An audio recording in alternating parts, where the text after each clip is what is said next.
last time, after fleeing the capital, or the citadel of Braska, Dakar, you fled into the canopy and kept your eyes peeled for any signs of your two abandoned friends. One, Comoran, you know, was lost inside the citadel, and Kelnis, who you believe you saw getting pummeled with spells as she knelt down at the gate waiting for something to happen. Except as she collapsed to the ground, you noticed a carriage had come by and her body in an instant had vanished and was missing. You tracked down the carriage, running into a particularly quirky human paladin, Dane, who had discussed how she had been having visions of three individuals that have some type of Oculus orb that she needs in order to complete her own personal quest. Wanting to stay with you to find a way to find this orb, you then were met with your old rough acquaintance of Cobblestone from the burned city of Corinth, who had saved Kelnis and absorbed her into his necklace dimension and was using her as leverage for you to team up and get him into the Citadel as well, for there was something that he needed that was being housed in Braska. After long debate of what the best plan would be, you finally decided to infiltrate, going through the sewers, where you fought your way and then snuck through a lot of floors, like way too many floors y'all got through without anything happening. Thanks be to many, many good rolls and a lot of blind luck. However, making it to pass without a trace. And pass without a trace. Making it to the final floor, the 7th floor where you last were held captive, you did manage to shape yourself through past some ambushing guards and found your friend Q along with another larger half-orcan female who were chained to a table. As you began using your magic to free your friend Kimura, it set off this half-orc into a frenzy as she alerted the guards. Through vicious battle and lots of carefully placed healing moments, all of you are alive. However, you decided to take that final elevator lift up into the Grand Cleric Adelhart's upper levels, his dormitories, and as the lift itself, the stone lift, reached its final point, and that glyph clears your feet, and you are now standing, the stone begins to fall down and go to that lower level as you stood forward, and you see a towering, heavy-plated Jocelyn Reese, who is holding on to Carl by the neck. And then, in her final words, saying that this would be her job to finish it, she snapped his neck and threw him. But only seconds after he had thrown his necklace and flung unconscious, limp, large brass dragonborn body that now sits a few feet away from you. And I'm going to need you to roll for initiative. Let's go ahead and start this right. Well, welcome back, Vic. I genuinely feel like I'm going to throw up. So let's get back into the tower. All right. Woo! Your brother, he can't play with us. What? Hovda's brother. I heard him, but I didn't hear what he said. He said It's a one. 1. He's gonna yell that about every roll. Alrighty, so we're gonna start going from my zoom camera top down. So it's gonna be Dane. Dane rolled a 16. Ooh. Ooh. All right, the next would be Kelnis, Kelnis rolled a 10. and then Dakar. A 19. Oh. Ooh. Okay. The random little person with the sword, do we ignore them? Nope. As the battle begins, you hear another sword sliding, and forgot to put in one other person. Dane, where's Dane? I'm going to use, remember, I forgot to do your friend. Oh, right there, I see. Body. Oh yeah, because Dane was carrying. All right. Yes, you do hear the sword sliding as there is another individual that's standing on the opposite end of the room. So that's going to take us to Dakar. You're up first. Dakar is going to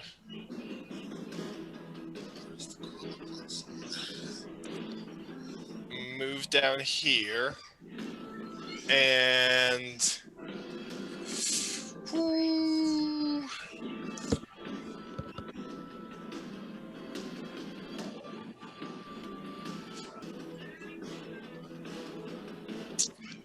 I'm gonna cure wounds Oh on no. No. Immerish. Okay. Go ahead and roll your health. Until it comes up to consciousness. Well, it seems like the first time in days, even Weeks. 8 hit points. Sorry about the poor roll. How many? 8. You know, I'm gonna take it. I don't judge. That's beautiful. all right. That's anything else you want to do with Dakar? Yes, I'm gonna use my bonus action to spend 1 die of my Bomb of the Summer Court and heal Kelnis Immerish as well Aw, thanks. for 3 hit points plus 1 temporary hit point. Muchas gracias. And I'll say, welcome back to the fight, big guy. Right. And that will be my turn. Dane, your turn. So Dane is going to turn around and give their shield to Q. Kind of because Q can't really get up, is gonna like position the shield so that it's covering her. Oh, I love Dane. And does that count as an action? That would be your Okay, so that's gonna be, Just drop it then. well, no, because I want it placed. Oh, okay. With You don't want to her. kill Q. No. Yeah, it's basically gonna provide cover from any range attack. Yeah, so that's gonna be, that will be their turn because I believe lay on hands is an action as well. So yeah, that'll be it. Are you staying where you are? Yes. Kelnis, you are up because you all rolled higher. Ooh. Okay. For my, well, first I'm gonna say thanks, Dakar. It's good to see everybody. I feel like it's the last thing I remember. We weren't here. I'm going to use my, I'm gonna use my bonus action to go into a rage. Okay. I'm going to use half my movement to stand up. And I'm going to go straight for it. I am going to try to hit, I'm kind of looking around. I'm going to try and hit Jocelyn with the smile carver. You're gonna throw it? I'm going to throw it. Okay, go for it.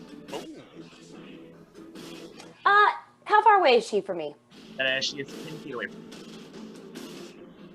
Nah, I'm going to, what? I'm following the rules. Hang on. It takes a while to get you. You'll get there. Click to start. I'd like to start. Oh, yes. I'm moving right up to her. And I'm going to try and just hit her with the dagger. I'm not going to throw it. I'm going to try and in her forehead. Maybe, hopefully, Roll your attack. anywhere.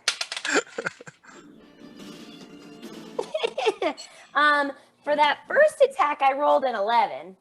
That is a miss. So I'm going to try again. Yes. Okay, par for the course. I didn't hit her. Okay, so you go twice and you scratch the surface of her heavy armor, but it doesn't quite take in at all. Anything else you want to do? Oh, you rolling a D20. Shut up. It hasn't been that long.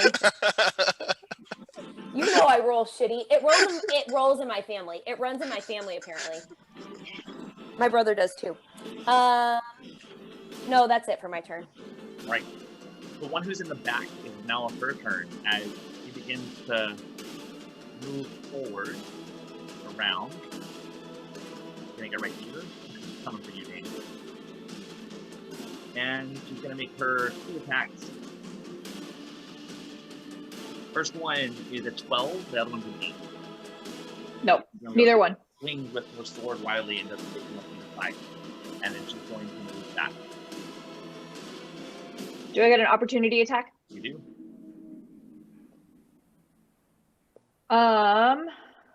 Going to swipe with my long sword using 2 hands because I no longer have a shield. Go for it. 17 to hit. That'll hit.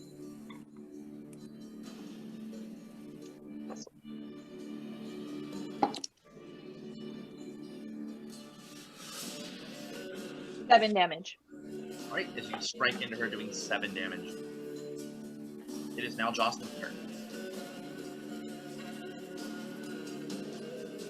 As you come for her and you did those 2 strikes with the dagger, she is going to grab at the dagger and she's going to attempt to do a disarm.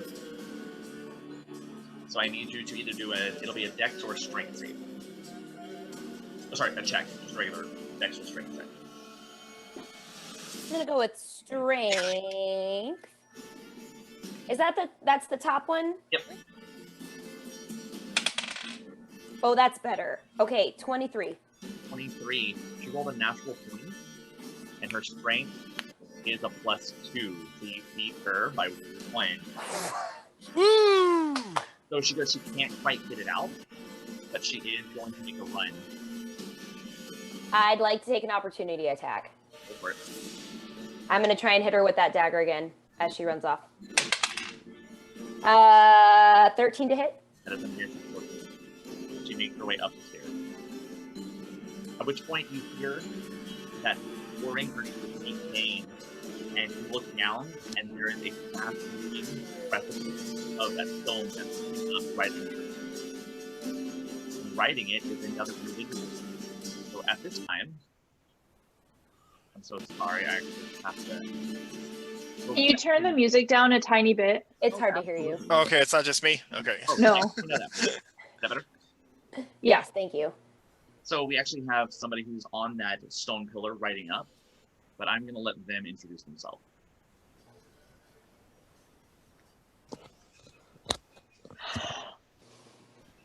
Welcome to the game. How's it going? So coming off of that pillar underneath those sigils, they break open, and right near your feet, another individual. Would you go ahead and describe yourself for us, please, Joel? Yes. So the character that shows up is a tiefling, medium height, not necessarily particularly stocky or anything like that, but he's, fairly thin, but by no means scrappy. He's a pale blue, very gently frosty blue eyes, and he has 2 horns that go behind his neck, and they're actually engraved, if you notice. So it almost look like French braids. He's got long black hair. He's got high boots. He's wearing all black. And he has a particularly aggressive scowl on his face right now as he sees Coulson, not in the best of situations. So as you come up, you're in this room, you notice Carl is down. Standing next to him is a large brass dragonborn with a dagger that towers over his body. There is an individual standing right next to you as you come through this glyph, this like faux floor glyph, and you rise up and peer through the magic of the glyph. You're standing next to a human warrior holding a long sword in 2 hands as you approach right next to her. On the floor behind you are 2 bodies, one unconscious, a large half-orc woman, which is not really a half-orc in the picture, but this one right here. Mm-hmm. And then shielded behind what looks like she can barely hold this metallic shield that has a teardrop on it is a elven woman who looks like she has gone through hell and high water and is on the verge of death. So I need you to roll me your initiative order, please.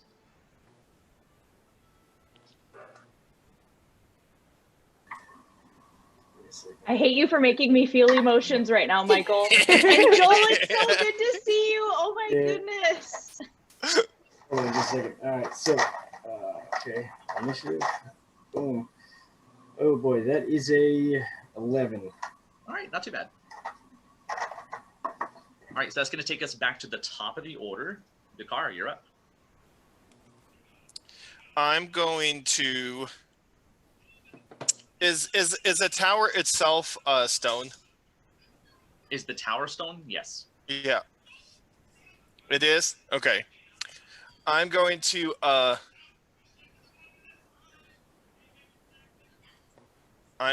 cast meld into stone then, and I'm gonna just step into the wall. All right, as your body just gets engulfed into the stonework itself and slowly dissipates, you see those two piercing blue eyes fade into gray as you are no longer visible. That's all you're doing? And that's my turn, yeah. All right, Dane, we're up to you. Dakar, what happened to Dakar? And Dane is going to, here we go. Run back up to this person and hit them again. All right, go for it.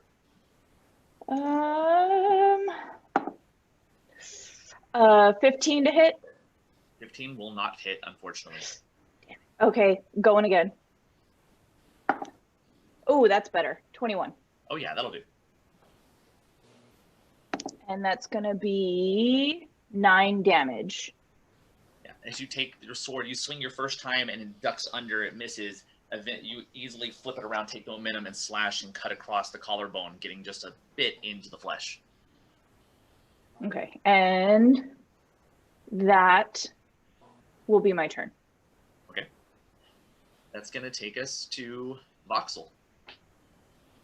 Voxel's going to use his turn to run over to Carl. That's going to be his first choice. He will move, let's see, right here. All right. And that will be it for his first turn. And just, kind of looking over Carl.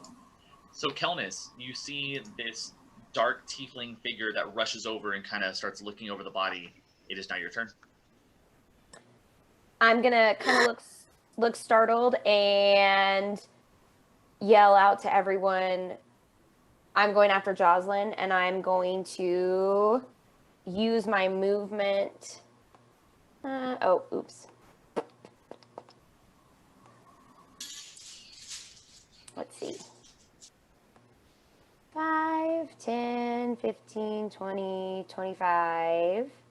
To get to Jocelyn, and I am going to. I'm trying again with the smile carver. 16 to hit. Unfortunately, that's still a miss. Jeez. Okay, I'm going Damn, again. plate armor. I'm going again. 18 to hit. 18 is exactly what you need to hit her. Finally. All right. So I hit her with this smile carver. Oh, and she has to make a DC 17 Constitution saving throw, or she's going to be compelled to attack any hostile creatures to our owner. All right.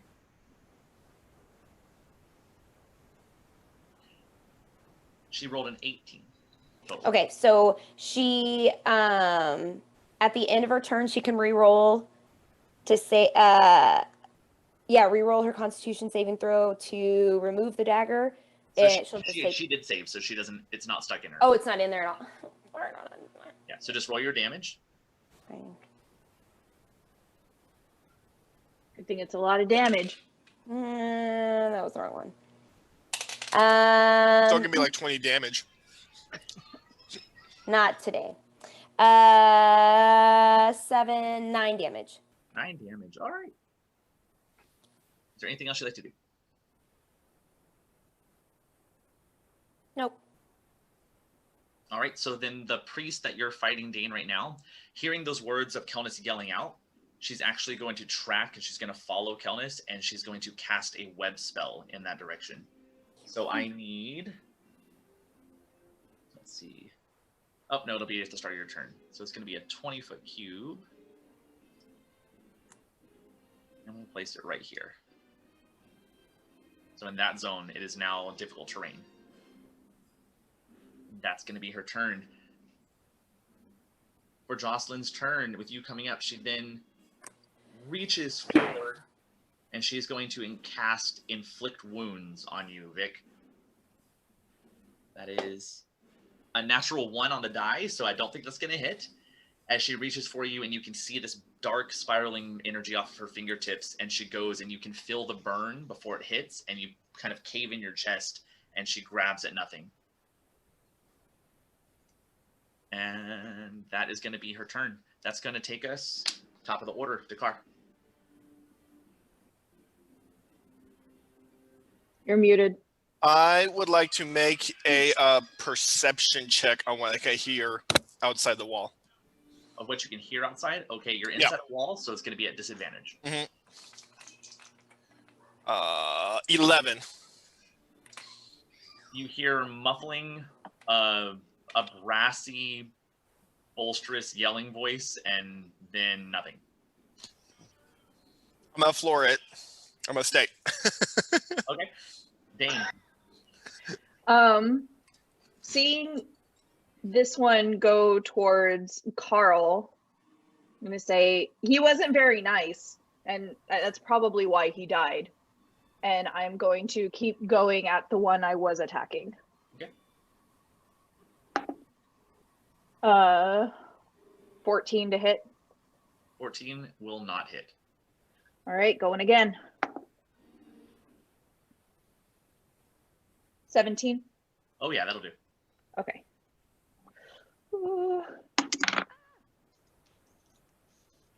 Just get another one. Ooh. 15 damage. Ooh. Ooh, all right. Yeah, as this time you get right in the gut and you get a good slice off of her right side abdomen. Anything else? Am I still... No, that's it. All right, Voxel.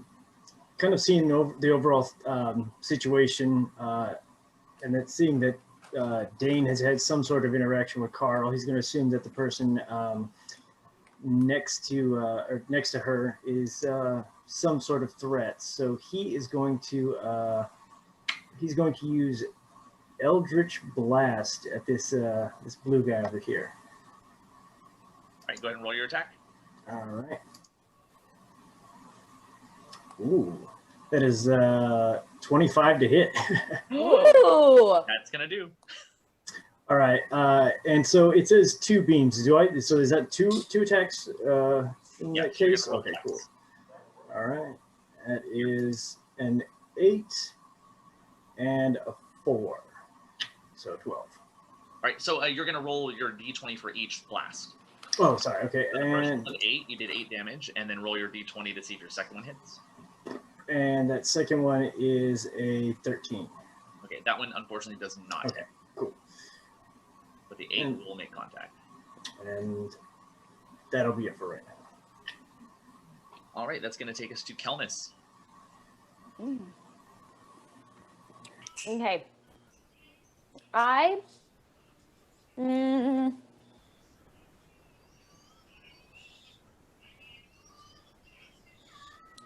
If I switch out my weapons, is that an action?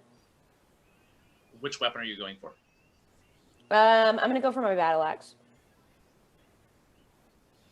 No, I'll say you have it. Okay. You can do that. All right. I'm gonna try the tried and true battle axe and try and hit Jocelyn with that. 9.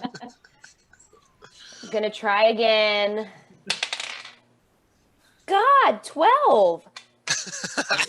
The exhaustion of your body, and I guess the cramped feeling you had of being in that necklace for so long, you just don't have the warm up that you usually do, girl. All right, so goes back to our priest. This time she is going to make her attacks back at Voxel. But actually, no, she isn't. Getting pounded, sliced in the gut, and then pounded in the chest with that Eldritch Blast. Her eyes shine as a bright white radiant light and then dim down into deep darkness, and she's going to cast darkness on herself. So that's a 15 foot. So let's get her an aura. Make it ugly. Make it dark. Start. So everything that's in that is darkness. You will not be able to see because it is magical darkness. Okay. All right, that is going to be her turn, and she is going to begin to run, and she's going to try to get up the steps. I want to ask something. Yep. So I know we can't see her, but heavy plate armor, can I hear her leaving Oh yeah, the you can area? still make your attacks. You just get them Okay. advantage. Okay. I'm going to do that. Opportunity attack. Yep, go for it. 11. Unfortunately, there's a miss. Okay. Right. As the darkness begins to move and shifts over the stairwells, it is now Jocelyn's turn, at which point she looks over at Kelna and says, "You're becoming such a nuisance." And then she spits in your face, Ew. and she's going to cast Bestow Curse. So I need you to do a Wisdom saving throw. Flavor of love or what? Is that a disadvantage since he's in the shade? Nope. Jocelyn can still see me, okay. 18! Woo! That sounds good. You succeed, so you are not cursed. Thank goodness.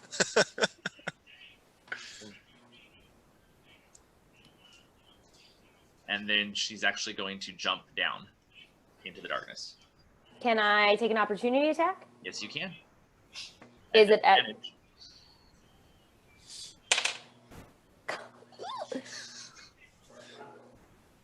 Oh, wait. The lower one.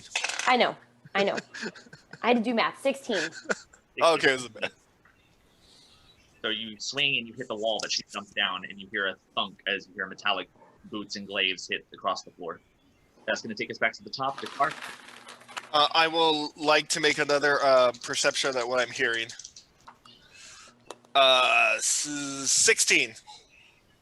It's a lot of muffled clanging and explosions, and I mean that's it. Everything that we've been describing, you're hearing just muffled. Oh, okay.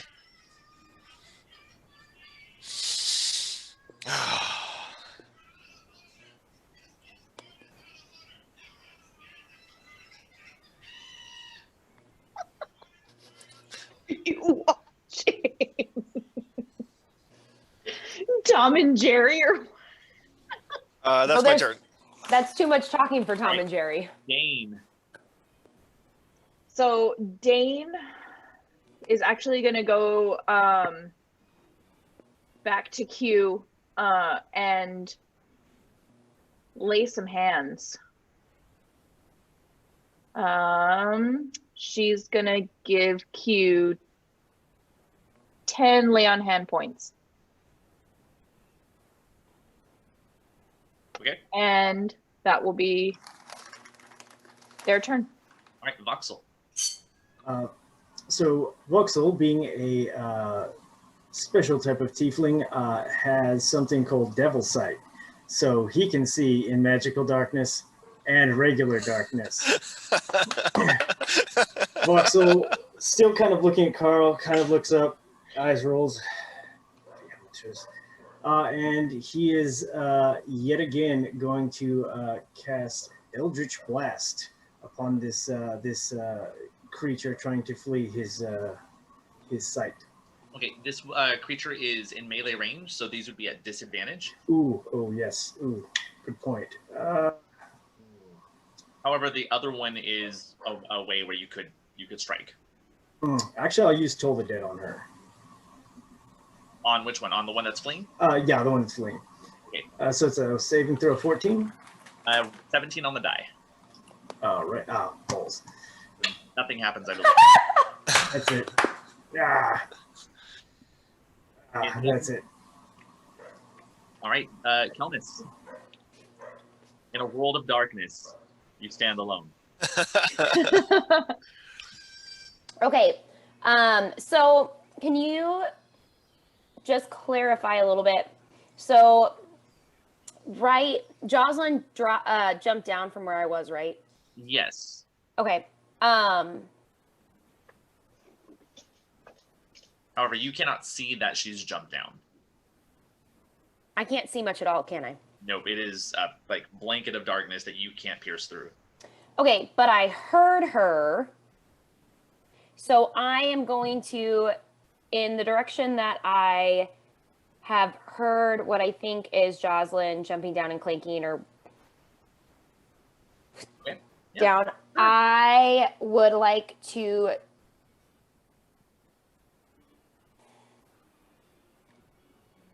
I'm going to light things up a little bit and use my breath weapon. All right, show me where you want to try to go. I want to, if she jumped down this way.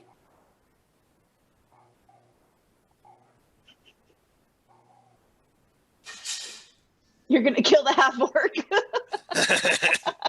No, that's too far away. No, I just want to like turn and face in towards the room where I think she's jumped down. Like I don't think I can. Can I twist? I can twist. You don't have to twist, but yeah, I get it. So, what you're saying is you're not jumping down, you're just turning and blowing your breath weapon. I am turning, and because she moved, I'm assuming I hear a thud kind of like below me. All right. Okay. So I wanna angle down. Okay, I got you. Go ahead and It's a roll me an intelligence check. Just a straight intelligence check. Let's see how close you get. Ooh. 15. So you're computing the math, you see it in the air, and yeah. Go ahead and roll your attack. Carry the one. It's a shut up. See, right? Yeah, it's a hang on. Bum. Saving throw. I think it's a dex, right? Yeah. All right. 13. A 12 on the die. Go ahead and roll your damage. Now or when the ones are gonna come out, Hovda. Oh, you can't tell. It's a 1. No. Like, no, we can't see that. Hey, at least it wasn't halved to 1. Is it another one? 4 damage. All right. Damage is damage, girl. Damage is damage. Yeah, but that could have been great damage. Potential. Is there anything else you want to do? Okay, that's my action. I want to go ahead and follow my flame and jump down. Okay. Do me just do a dex or a acrobatics roll. 6. So as you jump down, your foot catches what feels like a large metallic orb, and you fall prone to the ground as you did Perfect. fit on one of the large powering orbs that are generating this lift. I tripped over Dakar on the wall. I got it. Okay. Kara's foot is sticking out of the wall, up in the air. I'm gonna get Jocelyn so good. You are now like the guy from Legends of the Hidden Temple. Like it's just your face on the wall. All right.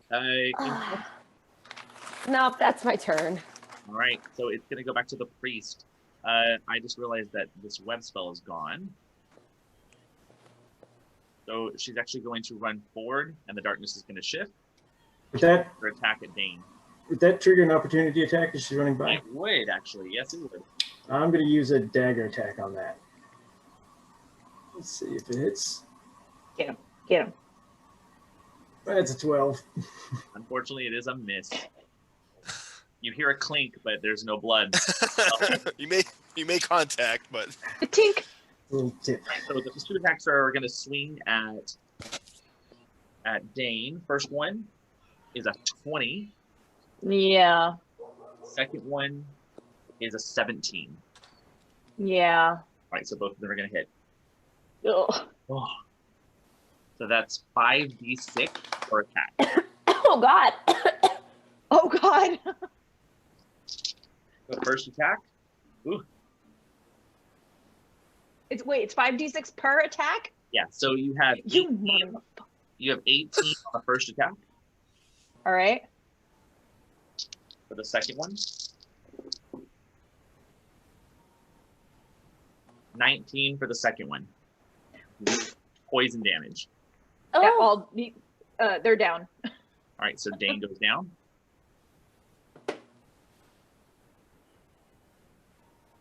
At which point it is now Jocelyn's turn.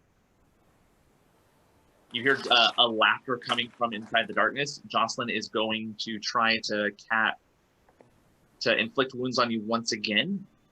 Calnus? okay. Can she see me? Yes, she can. Natural 20 on the die. So Yeah, that'll do it. wounds is 5d10. Jeez Louise. 32 points of necrotic damage. Reduced? Necrotic? You're not resistant to necrotic damage. Well, I'm down anyway. As Calnus goes down as well.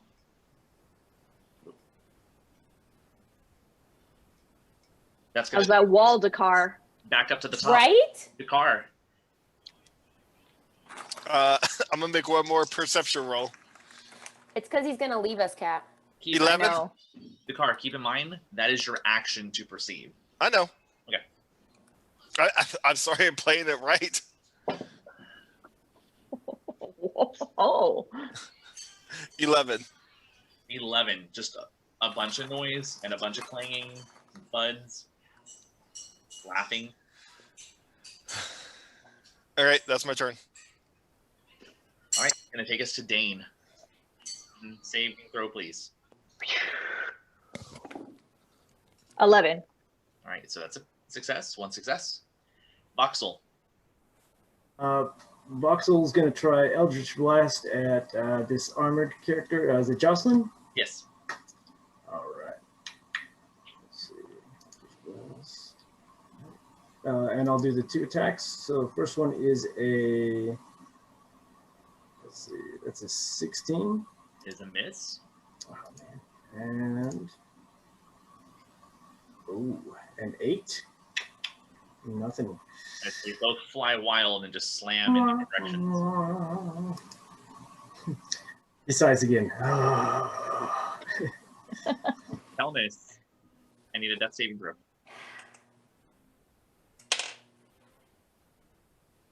13.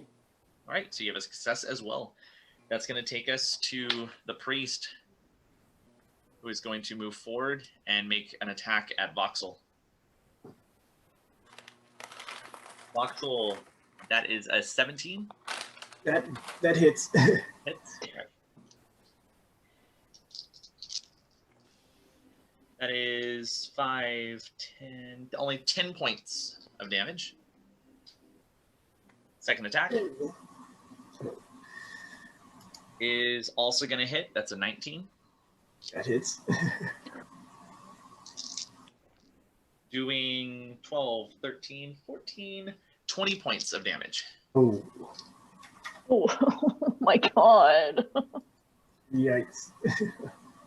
And that's going to be the end of her turn.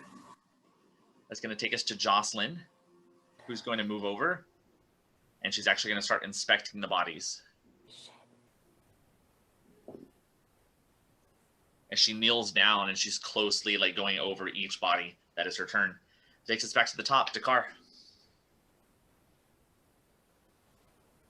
All right, I'm going to Ace Ventura out of the rhino. Just emerge from the stone. Are you naked? Yes. It was hiding that wall. I don't want to know what you were doing in there.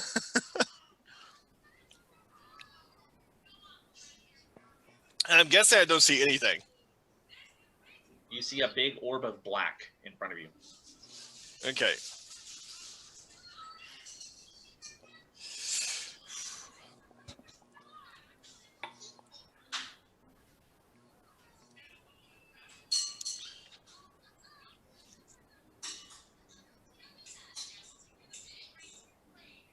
What you doing, Dakar? I'm going to.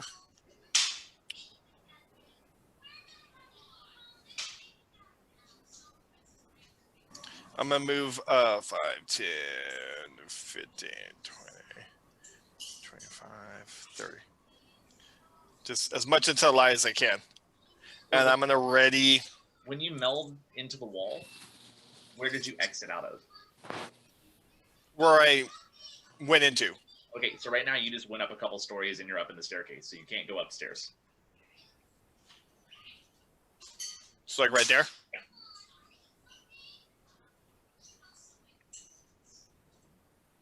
All right. And I'm going to ready.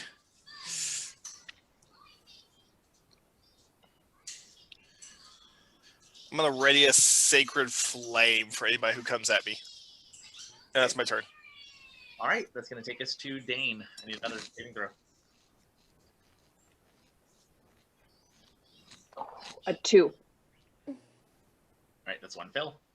Yep. Voxel. Voxel's going to disengage. All right, and he's going to skedaddle. Let's see. 1. Right here. And yeah, that'll complete his turn for right now. All right, Kelnis.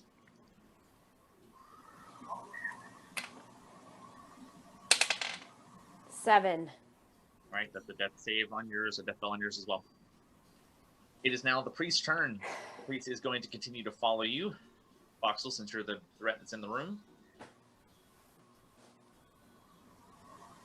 All right. They reach forward. If I did this right.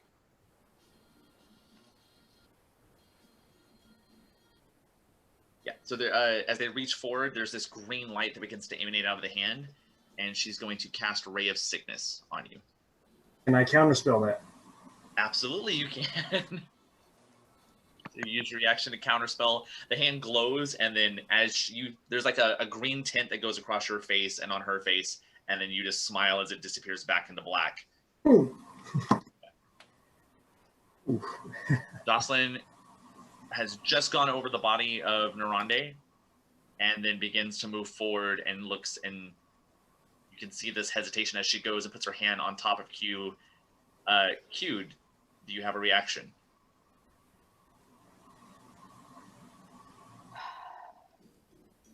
Are you staying still? Are you hiding? I'm gonna stay as still as possible.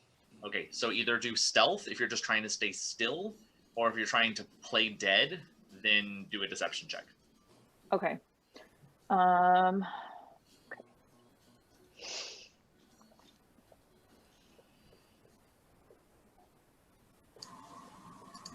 doing stealth. 18. Right.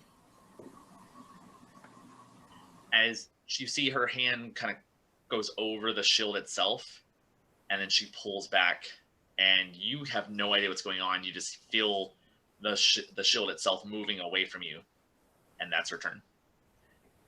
That's going to take us back to the top. Dakar.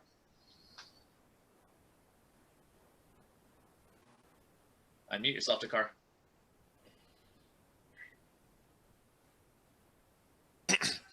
Dakar's going to unmute himself. And then being in shadow. Is that an action? No, this is bonus action. He says my bonus action. Being in shadow now, I'm going to become one with the shadow, and I'm going to wild shape into a panther. All right. So you burst into the Dakar Panther form. Dakar Panther.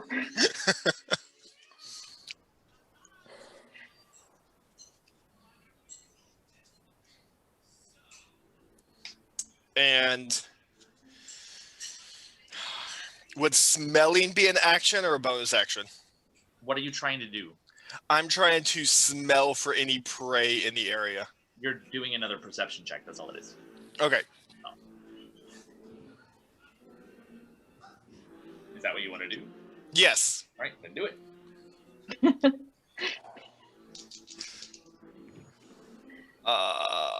15.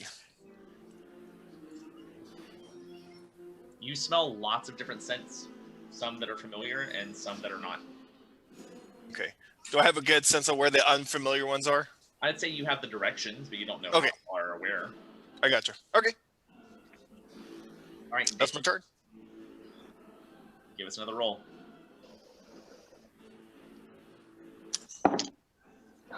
7. Oh, Second bell. Voxel. Ooh. Seeing he's in a bit of a pickle, Voxel is going to cast Armor of Agathis on himself. All right. As your And body erupts into this ray of cold that just drops the temperature in the room. Ooh. Oh. Does Panthar Dakar sense that? We'll find out on Panthar Dakar's turn. and yeah, I guess, man, that's going to be about it. Alrighty, Kelnis. 13. Ooh. Alright, you have a second save. That's 2 saves, 1 fail. Alright, it is the priest who's going to attempt to make another strike. That is a 19 to hit for Voxel. 19 hits.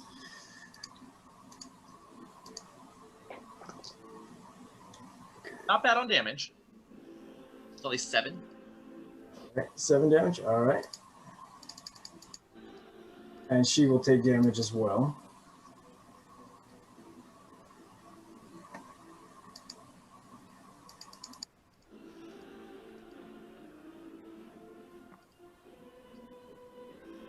Did she take the same damage, or is it a different number? Hold on just a second. It is, let's see. So she'll take 10 points of damage. Oh, I'm sorry, it's 15 cold damage. That's correct. Damn. There we go. Yeah, it's 15 cold damage. Alright, at which point she does not save her check, so the darkness is going to fade.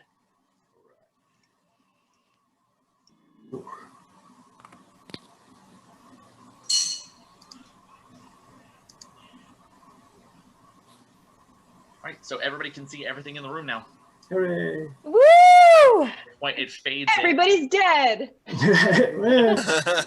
Jocelyn, at that point, the light, as you just felt the shield move, the light itself begins to come over the shield, and you just look at a smiling Jocelyn Reese that's just staring right at you, and she's going to make her attacks against you. Okay. First one.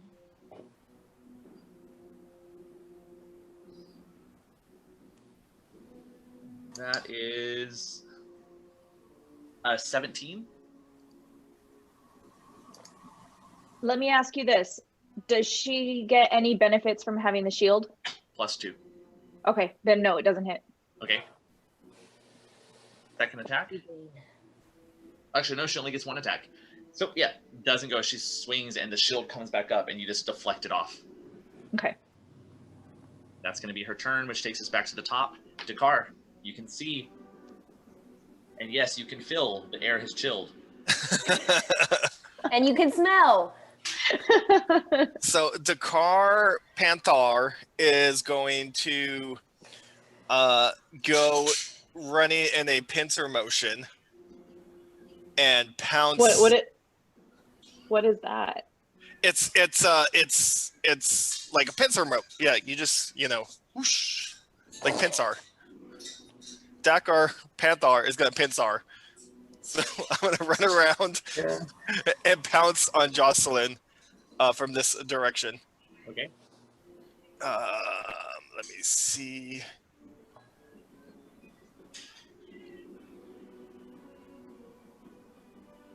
So,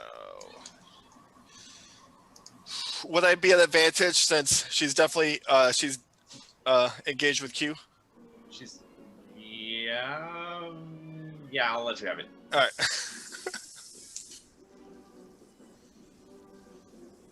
Ooh, 10. Not enough to get that thing down.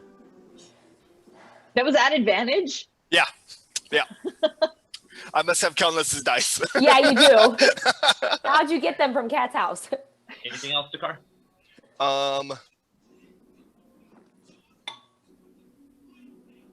Yeah, I'm good.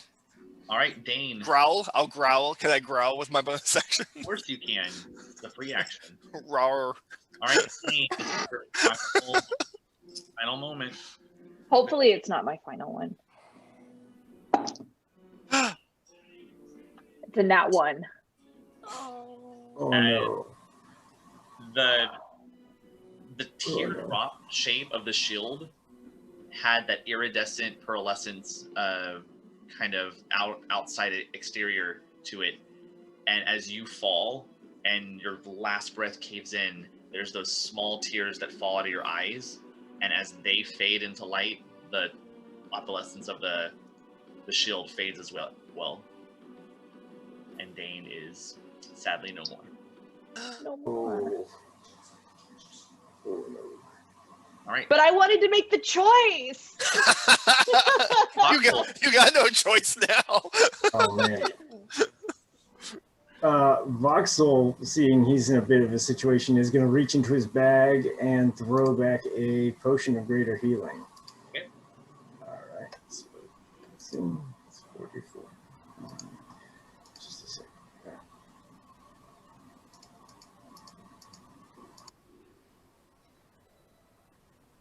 Oh, all right. That is 14 health. Heal. And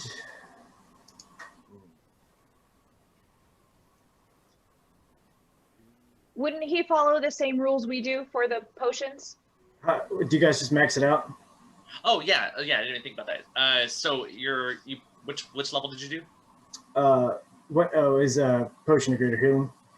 Okay, so we max them out. Oh, you max it out, so like so it'd be cool. Good So save. 16, so it would be. I'm glad you said it out loud. I didn't think about it because I'm used to y'all doing it on your own. Okay, cool. All right, bump that up a little bit. All right, cool. Okay, and oof, man, I think that'll be it for my turn. All right, Kelnis. 18. All right, that's your final save. Woohoo! As you come out of that dire state, you are still unconscious, as you were at the beginning of this whole endeavor. But you are at least alive. Full circle. Yeah, and we're only, 30 minutes in. It's like back in Lakota. More circles? More circles. Gone down faster before. I mean, this is. All right, so the priest is now going to take her shot, and she's going to make her attacks at Voxel. As she reaches out, she's going to try to do one more poison spray. So I need of course, are you loading? It's going to be a Constitution saving throw. All right. Oof, that is a 5. That is a fail, unfortunately. So that's 1d12. I love using d12s. They just make me feel happy. Stop it. Stop rubbing it in. What's a D12? All right, here we go. And it's max damage. That's 12. 12 poison damage.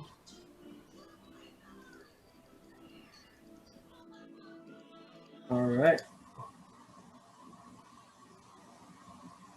Okay. That's going to take us to Jocelyn. Oh, does she take damage from attacking me? Is your Armor of Agathis just for melee attacks or for spells as well? Let's see.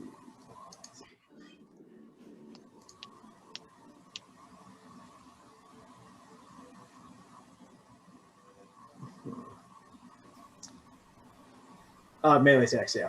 Yeah, Okay, that's yeah, great. I know. Oof. All right. Oof. Jocelyn is going to stand up and she's going to make her attacks at Panthar. So first one, she's going to reach forward and try to inflict wounds on you. That is an 11. That misses. All right, yeah, she goes to reach and you just swat it out there. Cat swat. All right, back to the top. Dakar, your turn.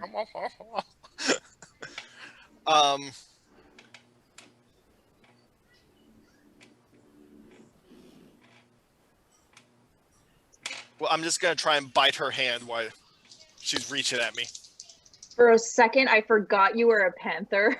It's like Dakar of all the things. Hey, I did some good bite damage last episode.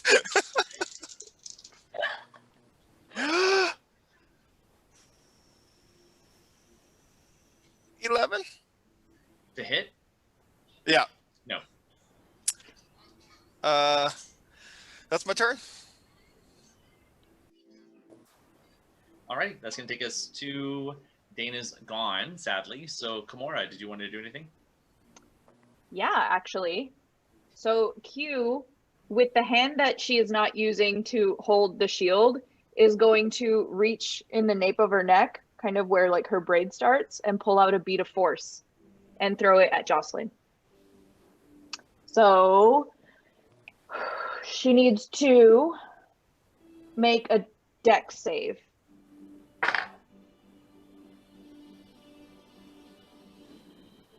All right, 5d4 damage. Ooh! Lay it on me. Okay. Miss. Roll that beautiful force damage. Okay. 4, 7, 10, 12 damage. And she's trapped in the sphere. How big is the sphere?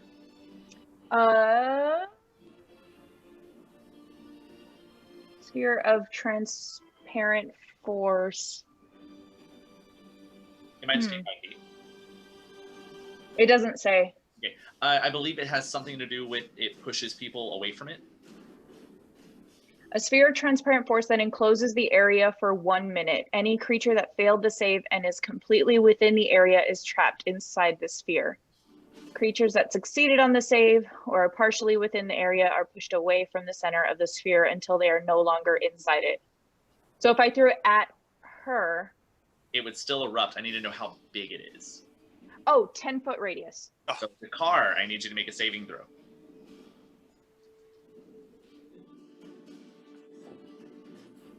What kind of save? Dex. Dex? That would be 22. Ooh, you needed to beat a 15. Woo! Right. Oh, hold on though. You said a 10-foot radius? Yes. All right. I was like, does everybody have to make the... So it'd be a 20-foot diameter. Uh-huh. Everybody. What? All right. What do we have to do again? Dex save. Dex save? Or just straight dex? Actually, no, that doesn't look right. No, Yeah, it I was like, that doesn't. seems a little big. Yeah. That looks better. That looks better. I don't want 20 diameter. You said it was 10 radius. Are you sure it's 10 radius? That's what it says.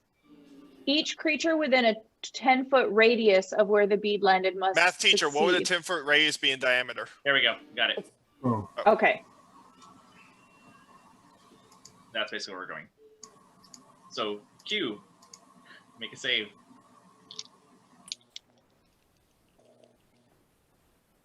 Oh my god. 2 nat 20s. nice. For the 40th time, Kimura.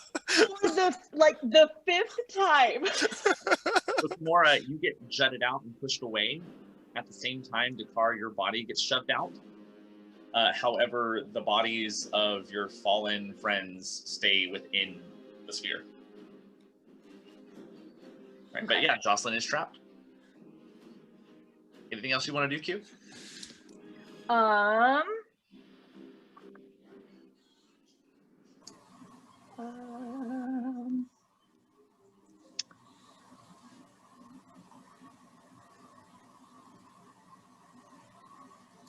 I'm gonna say we can. No, I wouldn't, because I wouldn't know that. So Pull out one of your speeches. I have a little Go ditty through prepared the- for this exact moment. No, that's it. That's my turn. Box. Voxel is going to use his legacy of Malwolj, and boom, it's going to go invisible. Okay. All right. He is going to use this to get away from this wench in front of him. And let's see. 5, 10, 15, 20, 25, and 30. Boom. Right there. Sounds good. All right. Anything else? No, I think that will be it. All right. Kelmis, you are still out, so you can't do anything at this moment. The priest is going to see this orb bounce and the person in front of her disappear, and she's going to look around pretty confused.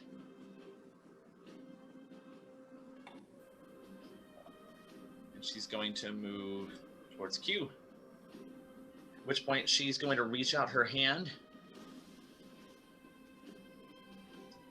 And let's have some fun. Let's do oh, she has one more ray of sickness. So I need a Constitution saving throw, Q. At disadvantage because you are still. Yep. God, I already wasted my net 20s. 220. 120. The other is it's a con save or Con save. 12. Right, you needed a 15, unfortunately. Damn it. That is 5 points of poison damage. Okay. That is her turn. Jocelyn. I believe Jocelyn can only stay within the cube, but she can move the cube. Yes. But only, I think it travels at half speed. She's actually going to stay there, and she just inspects the cube as she tries to push against it and tries to strike at it, but it doesn't seem to phase. It's going to take us back to the top, to Car. See.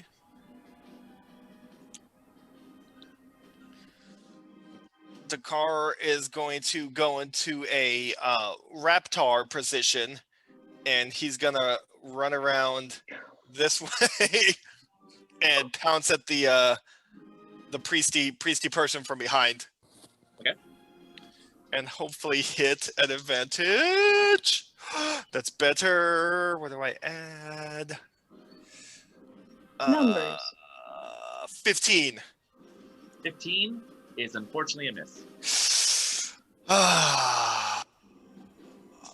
That's my turn. All right. It's going to take us to Q.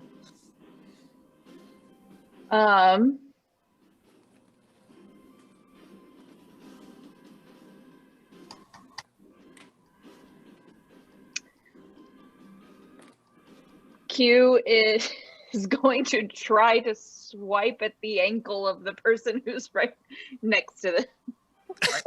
It's a regular attack because you are flanking.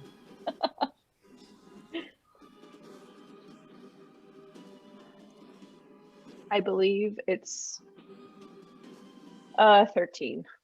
Unfortunately, that is a miss. Yeah. And that is her turn. All right, Voxel.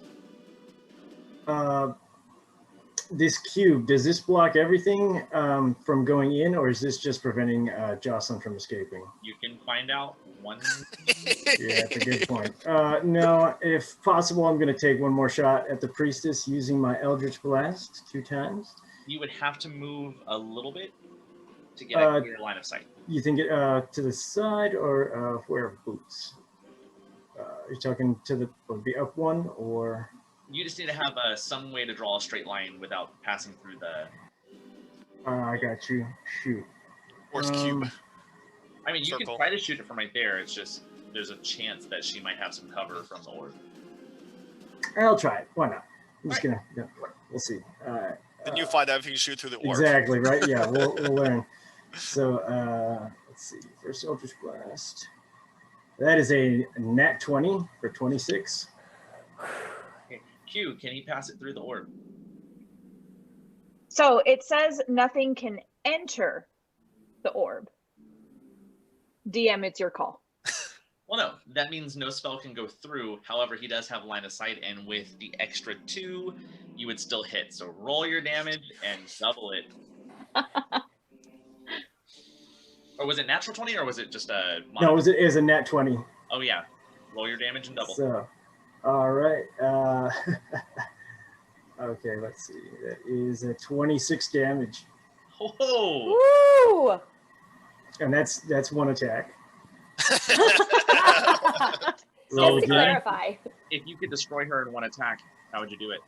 So Voxel, as essentially, is having his Troy from Community moment where he walks in with a pizza and just everything is on fire, and he's just like, I was here to get someone, and so he just is like looking at this tire fire situation and is just like sees this orb going up around like someone he doesn't even really know, and it's just like just lobs this just fiery, white hot eldritch blast, and just ping, you just hear it like reflect and just nail this priestess, and boom, just a loud crack hits, and that's it. You still have any other movement, or you have another attack? It's up to you. So I do have my other attack. So that next Eldritch Blast, I'm going to aim at Jocelyn because I do have, what is it? It's one of my evocations. Let's see. Where is it? My Repelling Blast. So even if it doesn't go through it can still push her up to 10 feet. Okay. So, all right. So that is 18 and so it's 24 to hit. Yeah, like a giant hamster ball. She goes rolling in the direction and travels, slams into one of the greater orbs. Aha. And that will be it. All right, at this point, it's up to you guys. If you'll have a plan, you can make an action. She can't do anything while she's in there. Is there a time limit on the orb? 1 minute. 1 minute, so it's like 6 turns. Okay. I can't walk, but it's very good to see all of you. We have to get out of here. I'm a little down. Oh, that's right. Save Kilness. So I mean, she's alive, but Voxel will run over to Kilness, and let's see.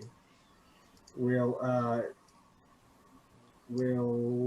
use Spare the Dying on her.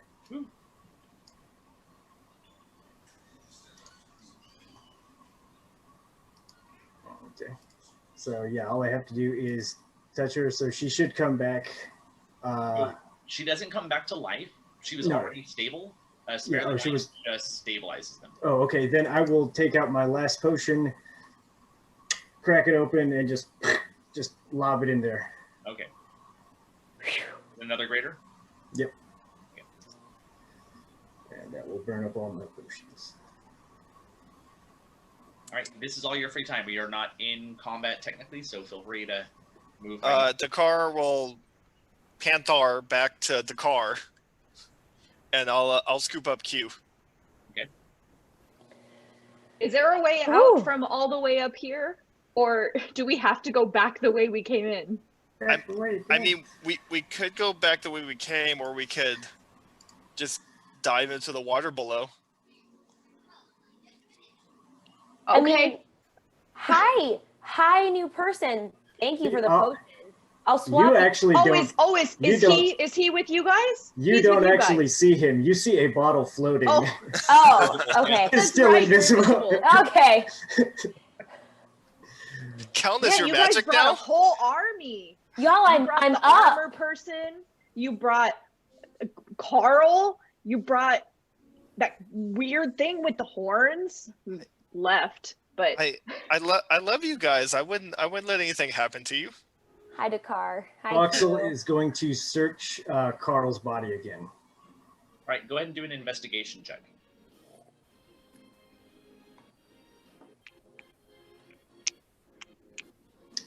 That's an 8. There's nothing of significance on him.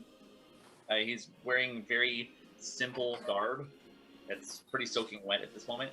What he does have on him is clasped in his hand is a golden necklace with an ornate bronzish kind, or not bronzish, can't think of the gemstone, topaz kind of design inset in it. So he's gonna grab the necklace, and he's gonna take his dagger out and take one of his ears, Shit. and throw it in his bag, and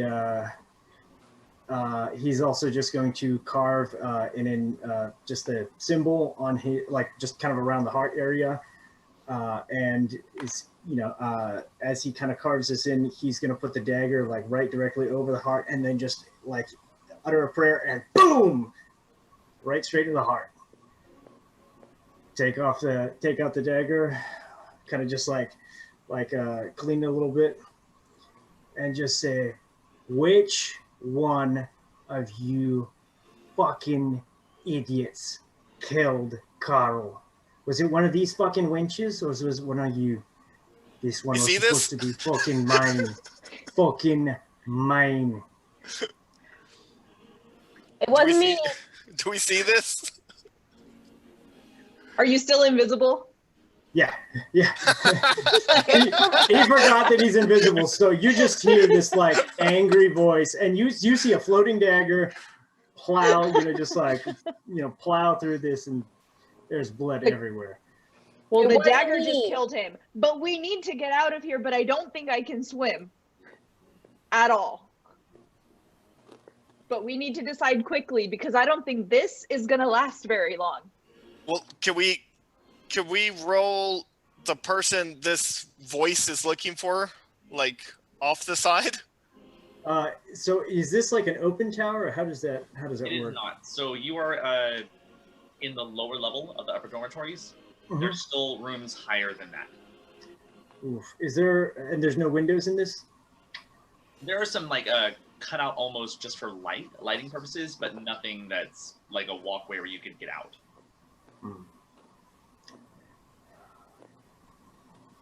Well, I don't know about you, but I know how to swim.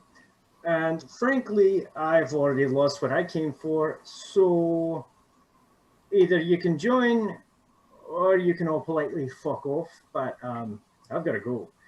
So Voxel is going to try to aim for the water. How are you going to get to the water? Oh, let's see. Wait. Well, there's that stone platform, right? Or does that only excel up? I think the staircase will go up at this point, right? The stone platform goes down. Up, the stone platform goes down. So you have actually, because you've been tracking behind this group, you have traversed. You are. This would be the 8th story of the tower. Ooh, so keep that in mind if you're jumping from the 8th story into the moat below. Okay. Yeah. No. Shoot. I guess I'll start running down the steps. Right. So are you making your way up to the 2nd story? Are we going up or down? It would be traveling clockwise going up. I want to go down. So you would have to get on the pedestal itself to lower down. Okay, yeah, sorry, I'll do that. I'll get on the pedestal. As you approach the pedestal and you begin trying to figure out how to start the mechanism to get it down, Jocelyn walks over to the edge of the barrier and kind of leans down towards you. Says, How much would it cost for you to work for me? I'm not for sale. I'm talking Oh. to you, boy. I'm talking to where willpower lies. Much like you, madam, I also have an odd fondness for warlocks in particular. But the thing is that you don't believe that people with freedom should be able to have magic. And someone very near and dear to me believes that those that wander farther away don't get their magic. I can't be bought. But might keep that in mind. Now, Carl was mine. And I'm going to have a lot of explaining to do. So if you don't mind, I'm going to let this little group take care of you. Feel free to explain to them how I ended his life with just a brief squeeze of my palm and fingers. Head down. She's buying time. We have to go. I'm gonna help Q onto the platform. I'm gonna follow them. She just snapped his neck like it was nothing. At which point you see her go to her temple, and then she begins to start speaking. Let's go. And you hear, hold on, she would be in Elvish. You would hear an Elvish language come out as she begins to speak about they're up in the tower. They're trying to kill Adelhart. All forces to the Grand Curates. Guys, they're coming up here. I don't know how to fix this, y'all. Let's go. Are we going up or going down quickly? Because people are coming up. They're coming up, so oh boy.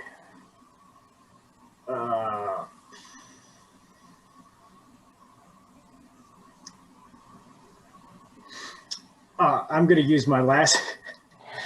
Oh boy. I'm gonna use my last option, and I'm gonna use disguise self, and I'm gonna look like Jocelyn. All right, so you turn into Jocelyn. Yep. At that moment, your minute has gone up, and the orb itself begins to fade away, and Jocelyn stands back up. We're back into combat. Dakar. Oh no! Oh boy. I'm going to. Jocelyn's one armor, correct? Yep. I'm gonna heat metal, level 3 her. Go ahead.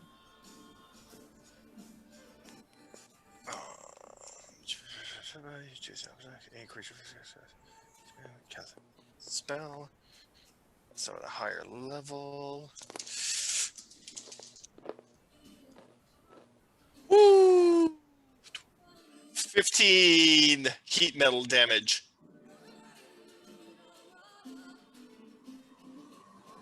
Okay. And I'm gonna if I tried to move back with Q, would it be half movement or would that be an action to move with her? If you're dragging her, then it'd be half movement. Then I'll come like that way with Q. All right, Voxel. I think that's half movement. Voxel's gonna toss 2 Eldritch Blasts her way. First one's a 15. That is a miss. Second one is a 17. That'll miss as well. Oh! It's got a real high AC. Oh boy. All right. Next. All right, Kelnis. Or sorry, I skipped Q. I'm so sorry. Well, damn. Q was gonna get a dagger off of Dane, but not anymore. You can get a dagger off of Dakar. Well, you know what? I skipped your order, so I'll say you grab the dagger. I'll let you have that. You grab the dagger off of her. Okay. And what I'm gonna do is I'm going to have my dagger in one hand, have the shield in another. I'm going to ready a dodge. Okay. And that will be my turn. Kelnis. Okay. I'm going to use my movement. I'm going to use part of my movement to go up to. Hang on.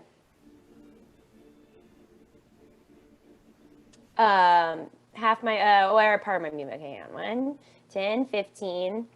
I'm going to use my bonus action to go into a rage.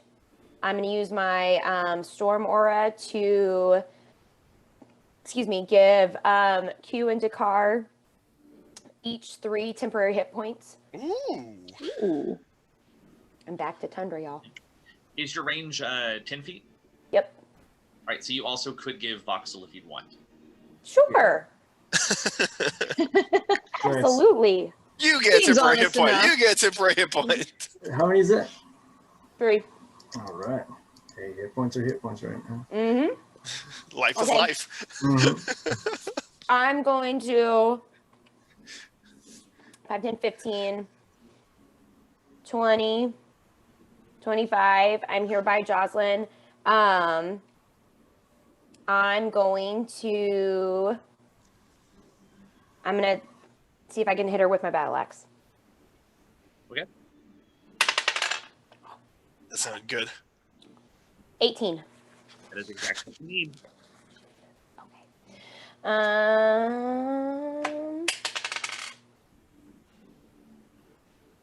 11 damage for the first one. Okay. Hopefully, I'm gonna hit her again with my battle axe. No, I don't think so. 14. Nope. Okay. And that's my turn. All right. At which point, Jocelyn looks at you, and she kind of reaches forward and grabs a hold of the burgundy hides that you've been wearing, and she whispers into your ear, "Be like your mother and submit." And she's going to cast Dominate Person. Oh, shoot. Is that an attack roll? Nope. Uh-uh. I need a wisdom saving throw. Did we hear that also? It's a whisper. I want to roll for perception. Is it, wait, which, Wisdom save. wisdom save? Okay, thank you. 15. You succeed. As you feel this pressure to submit and follow every instruction she has, and then slowly you hear your mom in the back of your mind saying, "Forget this bitch," and then you just burst out of it. And you can see Language. that startled look on Jocelyn's face. And that's going to be her turn, I believe. As an action. Yeah. All right, yep, that's it. So it's going to take us to Dakar.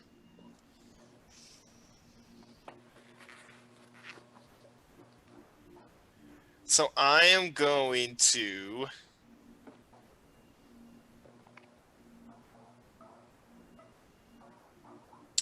I'm going to produce a flame and fling it at Jocelyn. Maximum effort! That would be a 7. That is poor effort. So with my bonus action, I'm going to use heat metal to burn her again.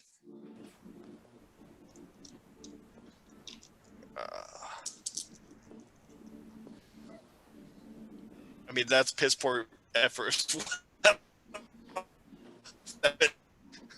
7 damage. 7 damage. Q. Q is going to tell Dakar we can't stay here, they're going to come, and she is actually going to throw the dagger that she just took at Jocelyn. Not that one. Not that 20. Not that dagger. And it's not going to hit. Alrighty. Voxel. Voxel is going to use Toll the Dead on Jocelyn. That sounds good. 14. It's Constitution, right? No, it's a Wisdom saving throw. Wisdom 14. save. That is a fail with a 12.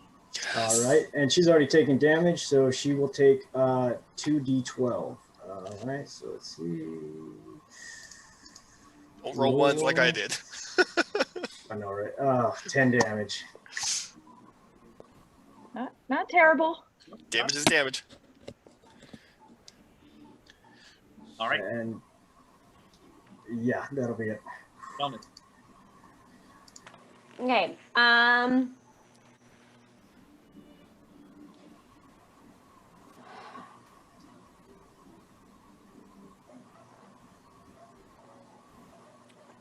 gonna try again with the dagger. Which dagger? The smile carver.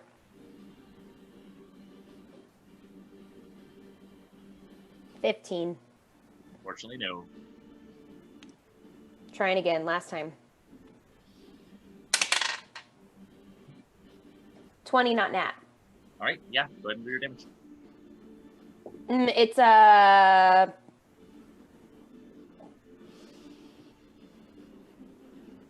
D4? Oh, creature has to make a DC 17 Constitution saving throw. 17 total. So it succeeds. Ah! But roll your damage. Okay.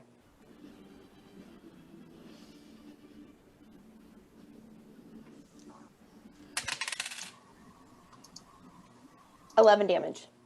Ooh. 11 dagger damage. You know me so well. Friggin' hate you.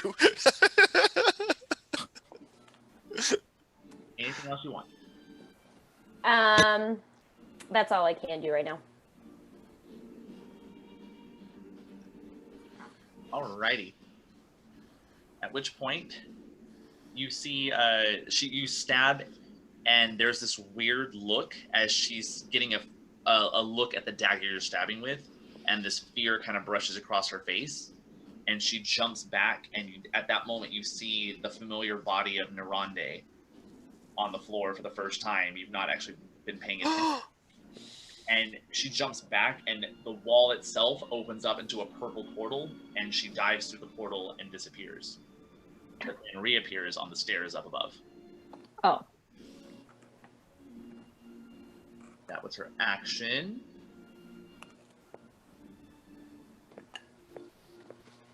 For her bonus action, her body splits into two.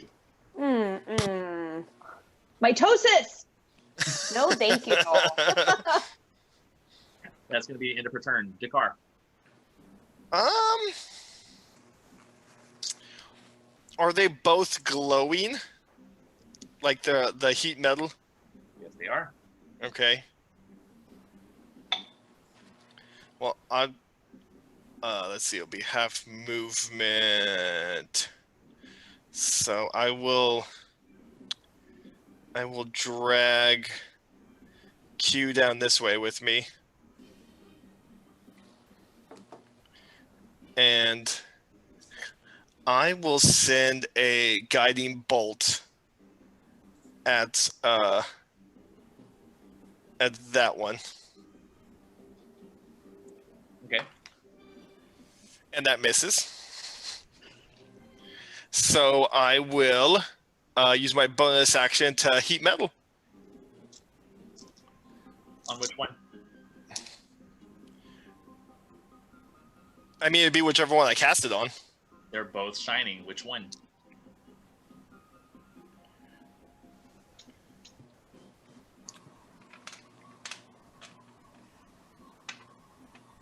I mean, the spell doesn't say I have to choose. It just says if I cast heat metal on them, I can use my bonus action to cause damage. Okay. Who are you concentrating on? Both of them.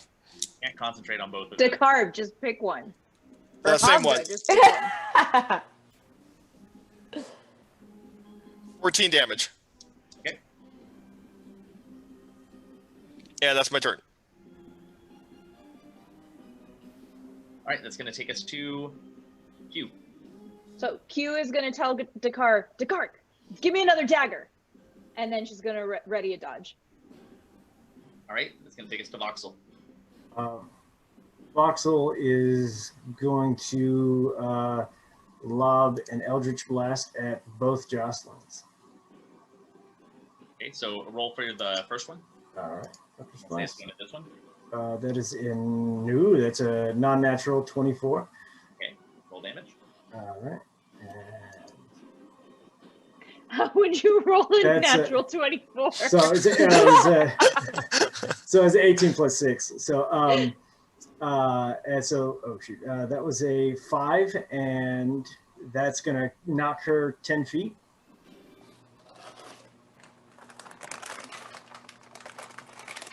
And he'll cast another one at the other jostling.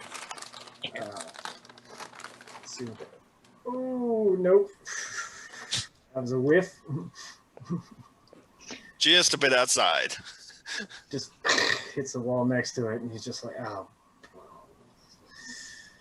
All right. That's it. Okay.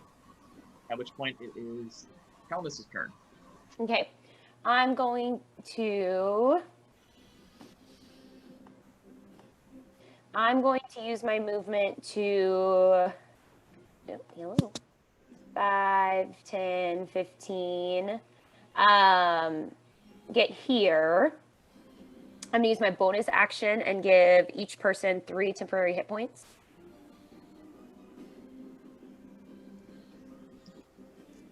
Kellis is the best. Um, I'm glad she's not getting married this weekend.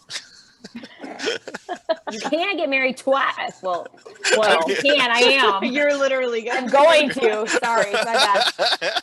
Because 2020, that's why. Okay, and then I'm gonna say, you guys, do you think if we go up the stairs, if we get to the Grand Cleric guy, do you think he can help us? And then I'm going to use more of my movement, 20, 25. I'm going to hit it, this Jocelyn, with my, yes, you're going to say something. With what? Oh, I thought you were going to say something. What are you trying to hit her with? I'm going to hit her with my battle axe. It's out of reach. Oh, because stairs, she's upstairs. Okay. How far up the stairs is she? I would say going around that direction, she's getting close to 15 feet. Could she just go up the stairs from there, or does it go up the other way? It goes clockwise. Oh, so I'd have to go all the way around to get up there. Okay, I'm going to not magically appear on the stairs. You're not that cool. No, I'm not. I'm going to, that's okay. I'm going to, am I within 20 feet of either of the Joslins? Yes, you are. Okay, I'm going to try and throw a non-magical dagger up at that one. Okay. Dang it. 11. Nope. Ding, ding, ding, and it falls to the ground. And it falls to the ground. Okay. I'm gonna pull out that smile carver and let's go for the same one. Okay. Ooh. 27 to hit. That will hit. Finally. Not you, like finally any of us. No, finally me too. Okay. DC save 17. 19. Damn it, damn duck. Okay. She's a very wisdom-heavy person. There's a lot of heavy things. Almost like she's a cleric. 3. Or a grand cleric. This Jocelyn takes 11 damage, and then my smile carver comes back to me. Okay. That's all I got. Right. This Jocelyn is going to move this way. That Jocelyn is going to disappear up to the next floor. This Jocelyn is going to reach over and begins chanting and casting. I need everybody on the floor to do a wisdom saving throw. Oh, what kind? Wisdom. Shit. 5. 21. 4. 25. 5, 4, and 25. 21. As you hear a voice coming into your heads, and it's constantly repeating over and over that you're a fugitive of the Empire. You're a fugitive of the Empire. You have to run. You're a fugitive of the Empire. If you got less than 14, your memory has been modified to where you fully believe you are a prisoner escaping this place. I mean, Oh, hold on. Oh, shit.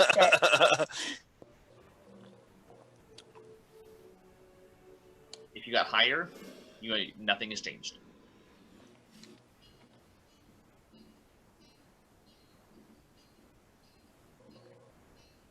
That'll take us back over to Dakar. I am going to, with my action, Sacred Flame the Jocelyn in our room. So a Dex 14 save. Right, natural 1. So that is 10 radiant damage. And I will then use my bonus action to heat metal damage Jocelyn in this room.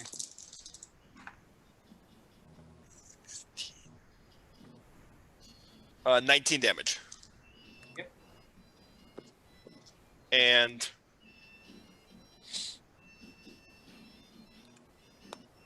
I'll start moving. I'll start moving Q and I up the stairs, and that's my turn.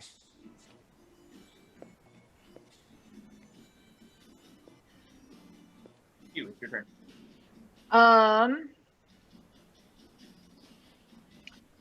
Q is gonna tell Dakar one more time, give me another dagger. I don't have anything to attack with. I can't help you. And again, ready a dodge. All right, Voxel. Voxel, kind of overhearing this, is going to hand Q his dagger, which is still a little bloody. And he's just going to say, well, whenever you can do something with it.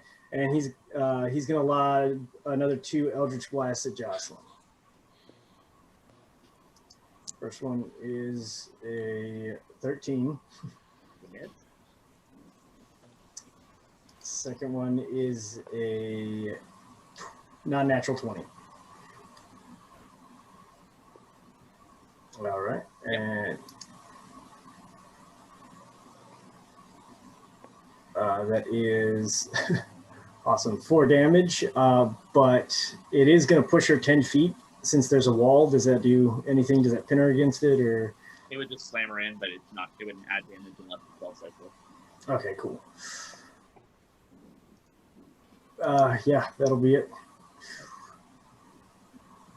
I would like everybody in the room to do an intelligence check.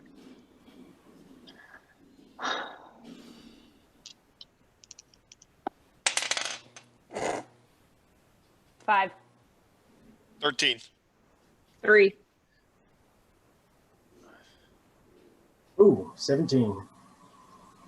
You've done this spell many, many times, Voxel, and you know how powerful your impacts can be, but the body of this figure does back in, but it looks way too inactive.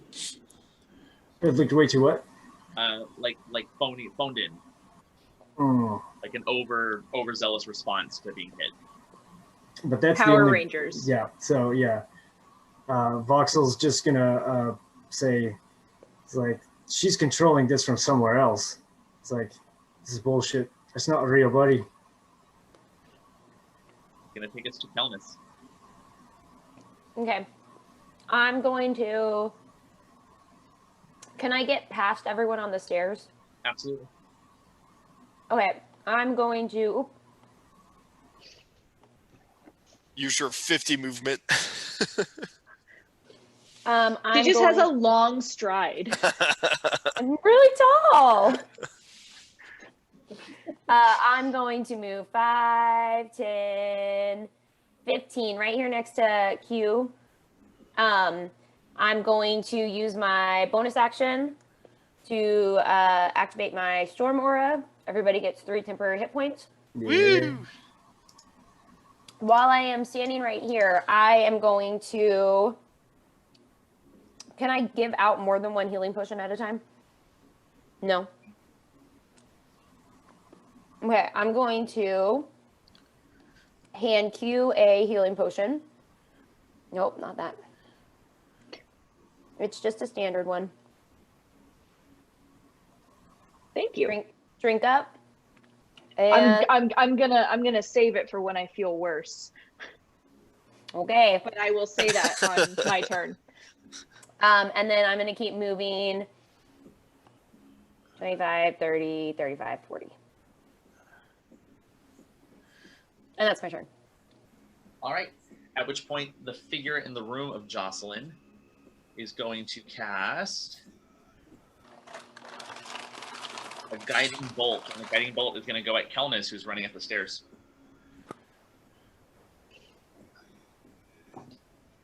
That is going to be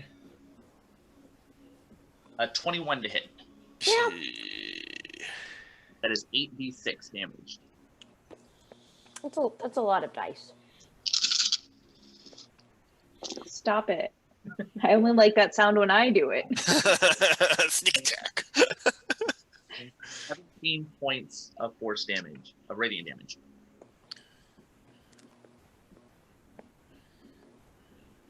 Okay. All right, and that's going to be end of turn. Dakar. I am going to Sacred Flame Jocelyn in this room again. So Dex 14 save. Natural 20. And that does no damage then. And thinking about what Vox just said and moving up the stairs with Q, I'm going to concentrate on other Jocelyn and do heat metal. All right, do you have to have eye contact with the other Jocelyn?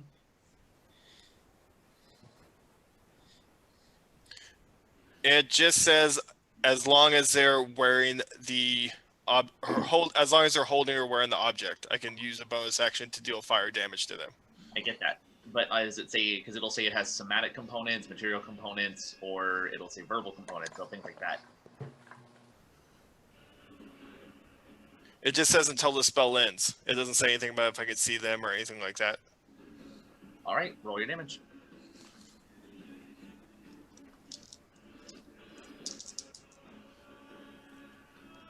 Ooh, 19 damage. Ooh. There is a loud clinging that comes from the stairwell.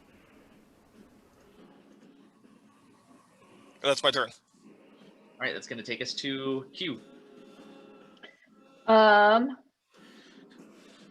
Q is just gonna ready a dodge, and she's gonna say, I'm sorry, Dakar. I know I don't weigh that much, but I'm really slowing you down. All right, Voxel. Voxel, kind of seeing that he's, while running a little bit solo is typically kind of how he does things. He's going to follow the group because he's like, well, I mean, we're not shooting at each other, so might as well. So he's just going to kind of run up alongside him. So let's see. And he'll follow suit.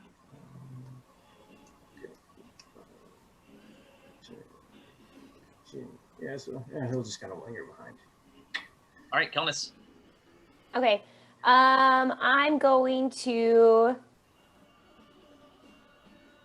use my bonus action. I'm going to give everybody 3 temporary hit points.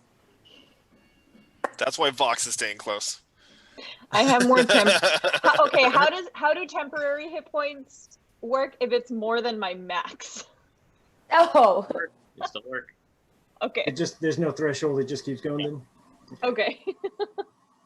And then I'm going to use my action to give Vox it's just a standard healing potion, but I'm going to give you a potion of, hey, thanks for helping me out. This is not the same, but I appreciate it. That is much appreciated. And then I'm going to use my movement to keep going up the stairs.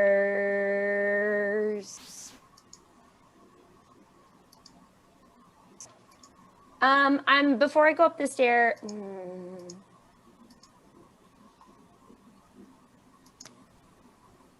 No, I'm going to use my movement to go up the stairs. Crap.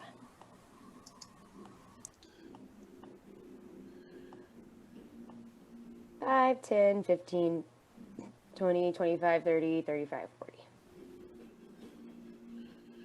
That's my turn. Right. The Jocelyn that's on the stairs in front of you is going to send one more guiding bolt.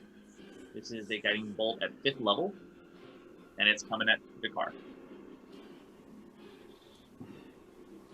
That is only a 9 as large orc slams into the wall against you.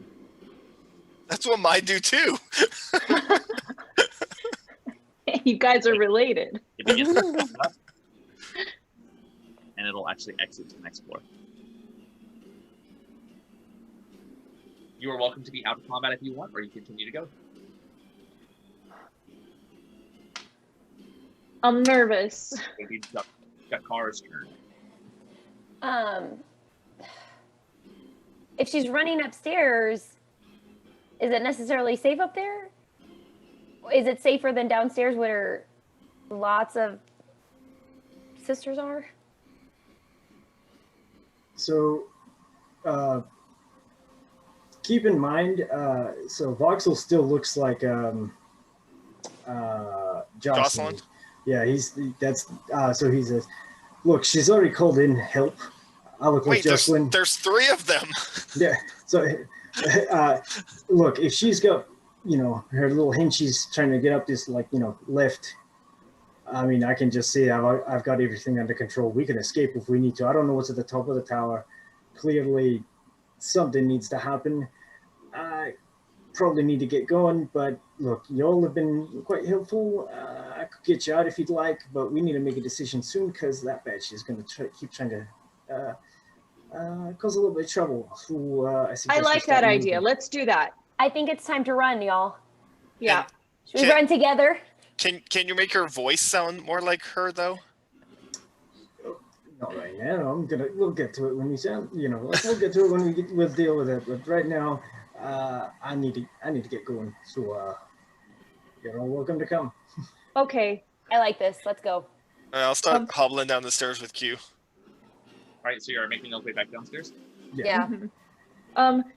Dakar, I really appreciate you trying to help me, but Kelnis, can you carry me? Yes. I think Kelnis will want to carry her friend. Voxel is going to want to check that dead priestess's body. Okay, do another investigation check. Investigation. Oh, that is a 22. 19 to 3. Apart from some very heavily insigniaed armor that shows the 3 stars of the Lady in Shadow, there is a heavier mace that she was carrying. Very finely polished armor, full plate armor. But other than that, no goods. He's going to look over at the body of Dane and just kind of look up at the group and very discreetly going to try to use Mage Hand to see if there's any goods. All right, go ahead and roll a stealth check. Anybody who is currently looking around the room, engaging stuff, if you want to try to see this, roll a perception check. Perception? Yeah. What's it again? 18. 20. So Dakar, you do see as Voxel is kind of working through this body of the priestess, a hand slips to the side and begins to do some somatic gestures as another ghostly or figured hand creeps out and begins to go through the body of Dane, at which point it pulls out a small slip of paper and then returns it, and Voxel, you now have a note. Voxel's gonna very gingerly try to kind of tuck it into his bag. All right, do a sleight of hand check. Come on, buddy. Oh, that's a crit fail. So, Dakar, you see exactly where he puts it.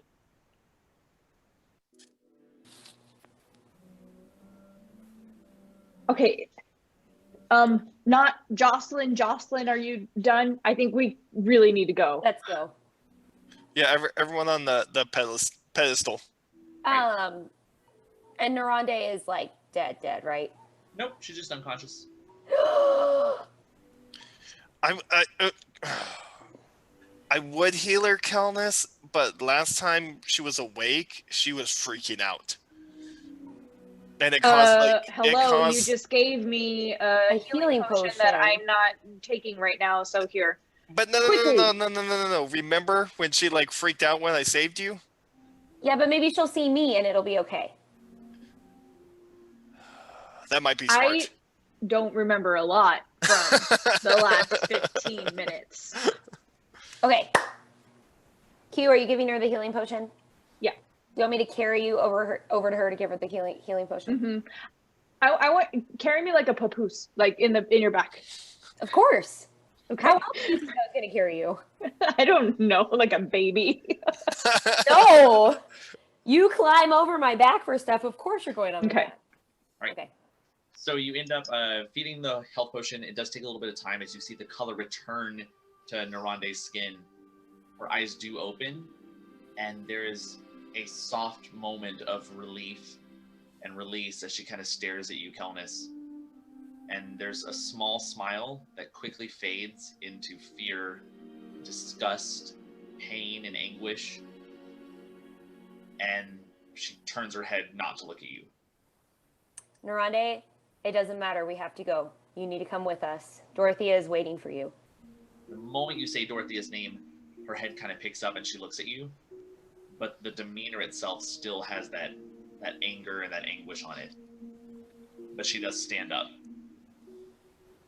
Are you all going down the lift? Yeah. Yeah. Well, I mean, where Kelness goes, I go. Par for the course. So as you make your way down, entering that lower tower level as the lift itself does reach up, carry you down, you are back to that entry of the 7th hall. So I'm not going to put you on there, but give you all a hint. So as you come down that elevator into the middle, it does open up into that grand braziered hallway that has the stairwells that wrap around and go counterclockwise to descend. There is a battalion of guards that are amassing down here, and one of the inquisitors steps forward, removes his robe, and says, "Hold where you are! Halt! Until we can further this out. Where's Lady Jocelyn?" At that point, Voxel will come out, attempting to sound like Lady Jocelyn, just say, "It's all under control now. All under control. Look at them. Submissive, obedient. It's a beautiful thing." Go ahead and roll a deception check. Oh, gosh. Oh, boy. The words you're looking for. As there are some guards that kind of are whispering. It's a 10. A 10? Yeah. Yeah, you hear a couple of guards that are you hear the whispers of "Is Jocelyn all right? She seems a little nicer." Does Voxel hear any of those whispers, or is it too? Not like that clearly, but yeah, you're getting the feel that you're not hitting the character quite right. So at that point, he's going to kind of read the room and just be like, "Do you dare to question my power?" and lob an eldritch blast at one of those guys that whispered it.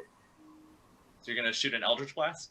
At the one that was kind of talking. Attack. All right. That's an 8. Yeah, it drastically misses and So- overshoots, but they get the essence across of like, oh no, something happened. And then warning shot. and immediately, like afterwards, say, "Anyone else dare to question me?" At which point, the main guard who was there that you shot at steps forward and is like, "My apologies, lady. I'm sorry. You seemed to startle the men. We were under the impression that dark magics were not to be used. They're not dark magic. But you just shot an eldritch blast. I thought we were supposed to hide those until the time of war, lest the Well- capital would know what our true plans are. When you're questioning any of my authority, I'm not questioning your authority. I'm just confused by your orders. Like, right now, all I need is no questions asked. yes, my lady. What would you have us do? Well, no, that's a question. How about you all go back to doing what you were doing, and I will take care of these new vessels. Go ahead and roll one more deception check. You. Oh gosh, that's an 8 again. All right. But at least let us send a patrol of guards with you. You are strong, but you're vastly outnumbered. Sorry, say that again. She's going to send a patrol, or it's requesting a patrol of troops to go down with you. Fine. Absolutely. At which point, kind of waves over, and 4 plated individuals come up, female clerics, that begin to walk and make a small little square perimeter and lead you downstairs. They wait at the stair itself, waiting for you to show them where to go. I will just kind of like put out my hand and just be like, proceed, new vessels. All right, so they're going to walk down to the 6th floor. The 6th floor itself is a chapel area. You continue. Yeah. Right. They begin moving down to the 5th floor, which is a vast library. Just keep going. Go ahead. To the 4th floor. This is barely passed without a trace. Making your way down and across, there are barracks and living quarters on this floor, and it is very vastly populated with guards. As you begin to pass by, the guards kind of look confused, and you hear people who are shouting like, wait a minute, how did they get up on the upper floors? We were supposed to stop them here.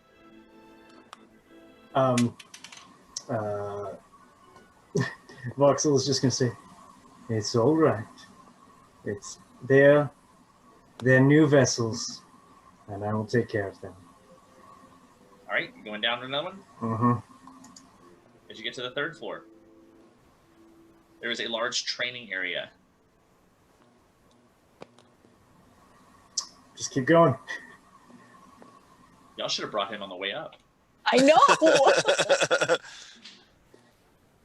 When you get to the 2nd floor, this is another living dormitory space that is for the Inquisitors. Keep going. As you approach the 1st floor, the floors themselves are still covered in a light layer of water, as if there had been a leak throughout the building. And there is a stairwell that continues to travel down that leads into an undercroft. However, the front gate area is still sealed to this floor. The guards begin to stop, and they kind of glance at each other, really not knowing what to do now. You've just made them walk down the entire tower, but all of the places to take prisoners would be up in the higher floors. Voxel is just going to say, like, I'm taking them out, and I am going to Let's basically just let these vessels be emptied and then refilled. But my lady, the water level hasn't submerged yet. It will still take days before we can clear out the aquifers. We can't open the doors. I thought that was already taken care of. I mean, our orders were to slowly take them out, but we were still springing a trap. It'll take some time, but we can gladly do it. Like Voxel's just gonna try to think of something and just say, but these are 3 other vessels. They were supposed to be for me and what I need. So how about you find a fucking way to do something soon, or these vessels will be nothing. You see them like running flustered. They're like, we don't fucking know what she wants. As 2 of them do scatter out, and they're like trying to ask other people, what the fuck are vessels, and why are scared stormtroopers? Voxel's gonna send a message to Q, because Q's been here the longest, and is gonna say, well, look, I'm out of ideas. I don't know what the fuck I'm doing. I'll help you. Are the guards like kind of away from us? 2 of them have left. You are now with 2 guards. Okay. Is this like a telepathic thing or okay. Q is gonna say, you have to just make them do what you want them to do. Just order them to do something. They listen to Jocelyn. Oh boy.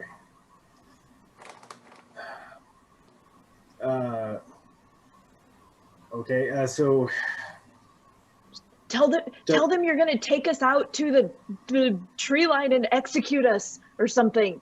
I don't know. Just get us out. Okay, yeah, Jocelyn is gonna look at the remaining 2 guards and say, I need access to the did you say the tree line? Well, we have to get out first, but yeah.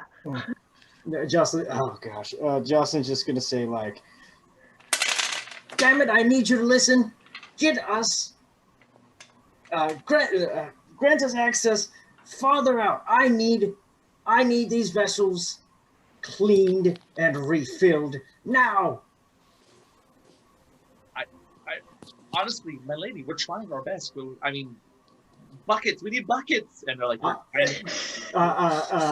so Voxel's gonna say, every damned like is yelling as just absolutely loud as he can. He's just like, every damned guard, every damned bucket, every damned drop of water, cleaned and emptied now. What about like a ladder or something to go over the wall? Yeah, what if we just dash of people going into rooms like looking for, we need buckets. We need buckets. Why do we need buckets? Shut up. She wants buckets. Excuse me, ma'am. Voxel's just gonna turn and say, yes. I think there are windows. Maybe we can just swim out the windows? Do you mind getting wet? I don't mind, but how about we get everyone distracted first?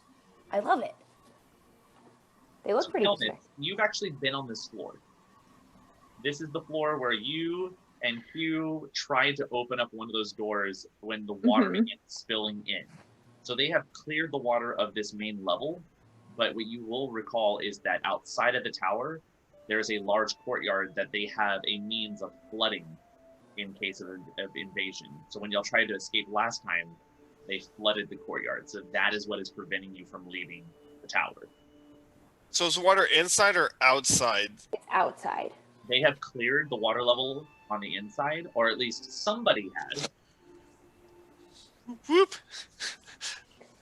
Which, Dakar, you didn't know all this. You're the one who actually emptied the stairwell on the lower level.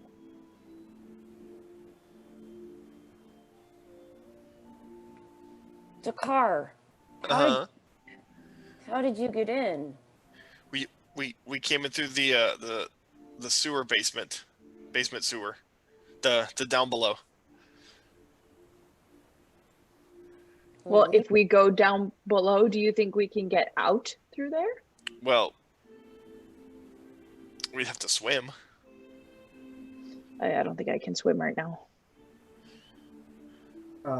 So Vox is just gonna very quietly like whisper to them, with the guards distracted, is there anywhere else we can get out of here?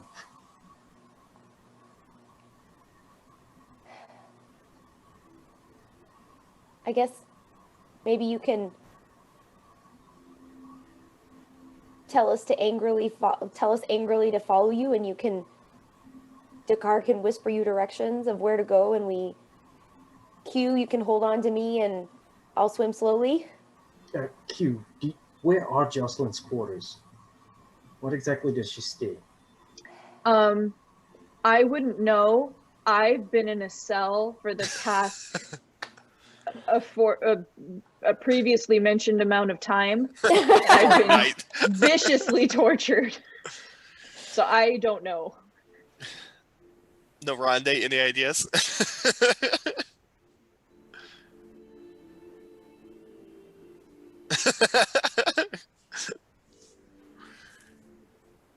Do we swim out downstairs? Voxel's gonna say, if we can get to a place and just Go. recharge our batteries for a moment, we could I can do a lot more. Maybe we go back up and I'll make a big scene, but Go lock herself in a room? yeah, that's kind of what I'm thinking. But So, then the other were Jocelyn we- could come out.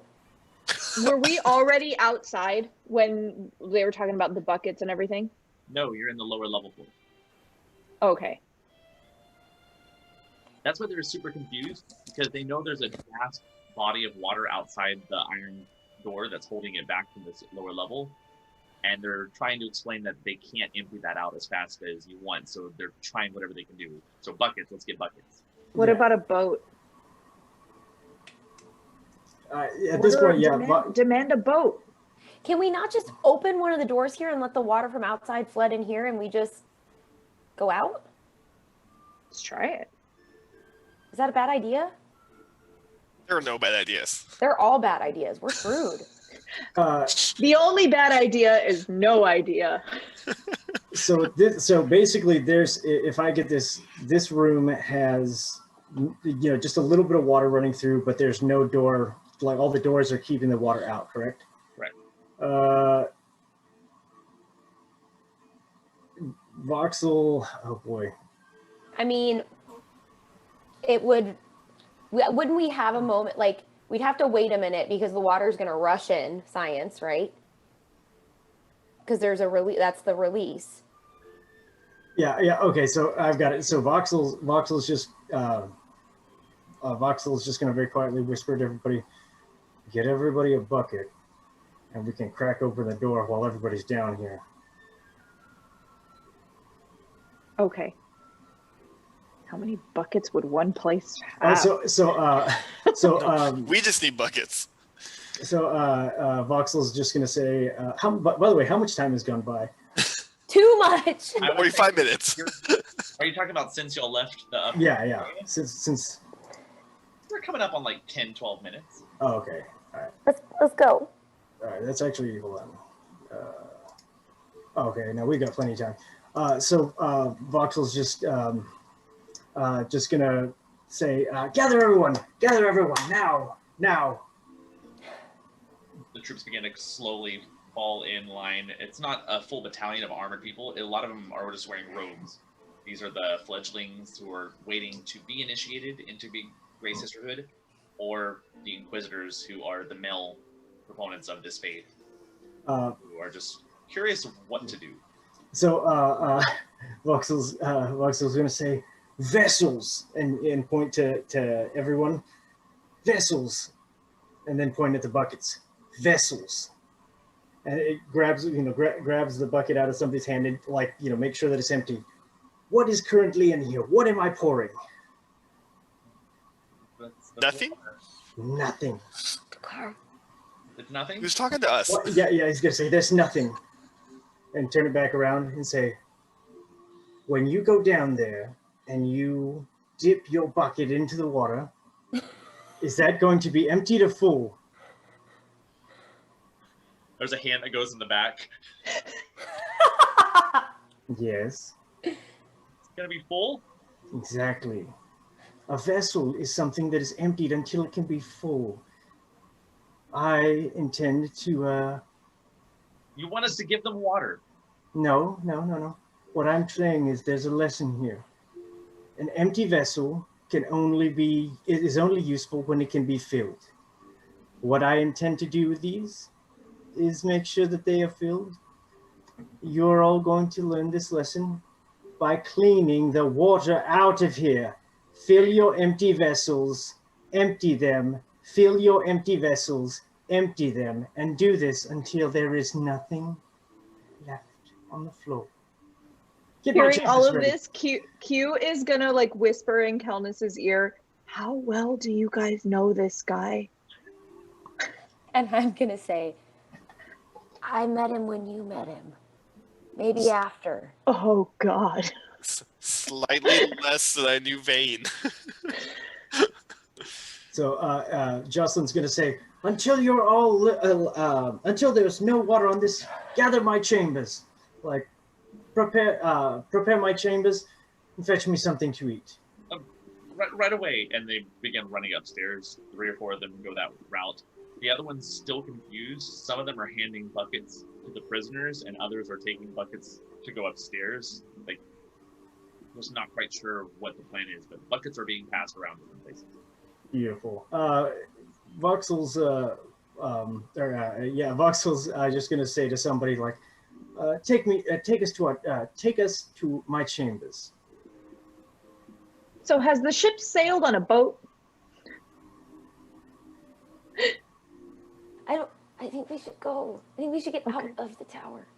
I don't think we should go farther in. No. Is there a window upstairs we can jump out of? Voxel's just going to say, I'm working on that. What if we Okay. What if Okay, we open the door, let the room fill, we float up, go out a window? We can't go. It's too big a door to open. I think it's the issue. Voxel's just gonna kind of whisper to them outside of the reach of the guards, hopefully, and just say like, let's get to our chamber, or let's get to our quarters, and we'll figure something out from there. Okay, let's go. Yes, Okay. ma'am. The 2 guards that were still with you kind of look over at you, Joel, and they're, do you want us to escort the prisoners back to your chambers? Absolutely. But we just came from the 7th floor. Are you questioning me? No, I'm just... Do you remember what happened when I was questioned? Oh, good God. Move along! And they begin pulling and kind of tugging at the as you begin making your way back upstairs. Yeah. Q's gonna like reach for the door. Like, so close. So Voxel's gonna kind of like bring everybody in and say, I'm trying to get out of here like all of you, okay? How about if we get somewhere where we can hide, we can rest a little bit if we need to. I'm trying to find a way out. But I don't know how to get out of here. And right now, they're not buying in. They're buying into all this garbage. So how about we find some place to hide, so we can at least recharge our batteries before this ruse is over. I got a little less than an hour left. I say the first window we see that Jump shows daylight and not water, we go out of. I'm on board with you. All of this was, of course, like very quietly. Yep. All right, so you're looking for the first window? Yes. Yes. So that would be the first big, large enough window is going to be in the 4th floor, I believe. Yeah, the 3rd floor. So this is where, when you were first making your escape, this is where there was that large cutout balcony window that covers the whole half side of the. So this whole lower end looks out onto a balcony. This is where the guard went out and shot up the flare that caused the water to spill and begin to flood. So you can see the outside. Looking down, below, you now see it's still very, very dark because it's early in the morning, but there is a dark, heavily obscured body of water before you hit the outside gate. And do we see? How far down is it? I 3 don't care. floors. 3 floors, you have to. But so there's the water around it, and then there's still like the exterior gate, right? Which we'd have to open the exterior gate, or is there a way to waterfall down? There are still those 2 waterfalls, the ones that Dakar and Kelnis both toppled over in their attempt to escape the first time. Q, Dakar. Yep. Let's go. Yeah. Jocelyn. Bam. The 2 guards stop. I'm sorry, ma'am. Did you want to continue going to your room? Give us a moment. I need to speak with them. Continue on. I'll meet you up in my chambers. Fetch me some wine and something to eat, and I'll meet you up there in a moment. I need just a conversation with them very quickly. Hesitantly, they both kind of glare at each other and then slowly begin moving up the stairway, and you are left alone in the room. Voxel's going to say, well, guys, now's your opportunity to figure out something to do, but we need to act now. Q, hold on tight. Yep, holding on. So how far down is this water? Cannonball. 40 feet, How far? 40-ish. Follow my lead, guys, and I'm gonna jump off, and I'm gonna cast shape water as I'm going down and create a little geyser like below me to try and land into. I follow him. So you're And all I- onto the geyser at the same time? Mm-hmm. All right, I need to know the order that you're falling on top of each other. Maybe space it. So Dakar, Kelnis piles on top. And I'm holding on to Kelnis. So Voxel will go last. Voxel goes last. All right, so Dakar, you do land as you start going. You kind of imagine that water coming to embrace you, and it does catch. You hit it, and it feels ridiculously cold, but it does slow your momentum as you begin to fall. But then there's a brief pause, and then a poof, as this giant dragonborn now lands right on top of you. You take 4 bludgeoning damage, and then a brief second as this tiefling now falls on top of Q and Kelnis. Whoa! Each of you taking only 1 bludgeoning damage, Okay. and then inevitably into the water, and you are now all freezing. Did Narande jump? She did not. Leave her. We gotta go. I'm sorry, Kelnis. Narande? Let's go. So y'all begin swimming. Yeah. All right, I need everybody to make a stealth check.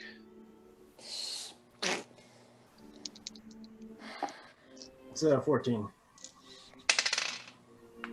14 as well. 20, 17. 20 not nat. This is the best stealth roll I've ever rolled. Okay. You begin slowly swimming your way across to one of the waterfalls. Eventually you get there. You wait for the guards to kind of pass that are on patrol, and when you see their torchlight disappear into the distance, you begin going with the current of the flowing water. It now is going to fall an additional 40 feet as you fall into that moat below. I'm gonna cast shape water again to create a little geyser for myself. All right, so you're going over, guys. But I'm gonna have it push me to one side. Okay, so that means they're gonna miss the geyser as well. What I'm trying to get you is you can't make a geyser that catches 4 people, 5 people. Just bundle the water up, if nothing else. Just raise the water level, I guess that's. I'll make a my God. papoose of water. Yeah. I don't know. Why don't you just make the waterfall just, I don't know, instead of it just falling, just. Like the little slurb like loopty right. No, just Yeah. a gentle slope down. Yeah. While this is happening, Voxel's going to cast Blade Ward on himself for bludgeoning purposes. All right, what are you doing, Dakar? Keep in mind, you're using a cantrip called Shape Water. Uh-huh. I've had this conversation multiple times with you. A cantrip does not really do much. So I'm letting you have it where it will catch you and slow you down. You can't shape a luge or something and make it where everybody can get out. There's other spells for that. If you raise the water level, we can technically swim through that. Like, we don't have to just immediately fall through. Like, if it's just like a pillar of water, we can basically kind of like exhale and just push ourselves down. I'll try that then. Yeah. I'll give that a try. All right, who's going first? Voxel will. He's just going to just kind of like push himself down. All right, as you go in, Voxel, go ahead and give me a dexterity saving throw. By the Olympic diver. The Russian judges. That's a 4. That's a 4. A 4? Mm-hmm. All right. As you The JV team. you dive too hard and catch the outer end of the pillar, and you do catch momentum, but you do slam into the moat below, taking 2 bludgeoning damage. And that is, let's see, I have resistance, so is that halved? Yeah, so 1 bludgeoning damage. Well, yeah, all right, that's petty. What next?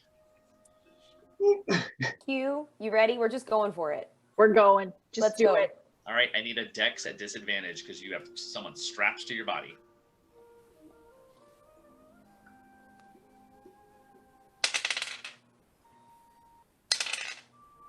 Six. All right, so same thing, you go, but this time you short it instead of actually making it to the pillar, and you kind of scrape your face on the pillar and then land into the moat. Each of you take Sorry. another 1 bludgeoning damage. Both of us? Fine. Okay. Dakar. I'm gonna turn into a giant eagle and fly towards Mordred. Fly towards Mordor. I hate you. I don't think you have the ability to be flying creatures yet, do you? I don't. I also don't think you could fly that far yet. A dex save? Yeah. Nat 20. Oh my god. Do you want to describe how you go down this? And you land and walk off the water.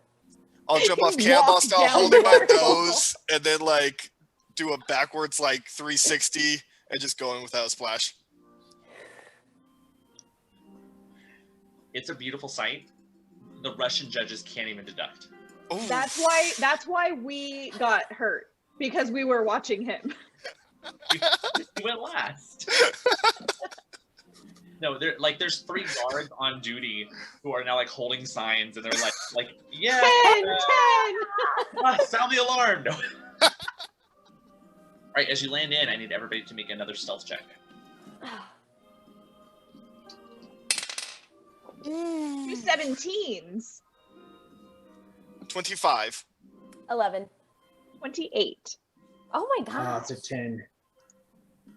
Right, as a team, you're able to sneak off as you finally leave Braska behind you.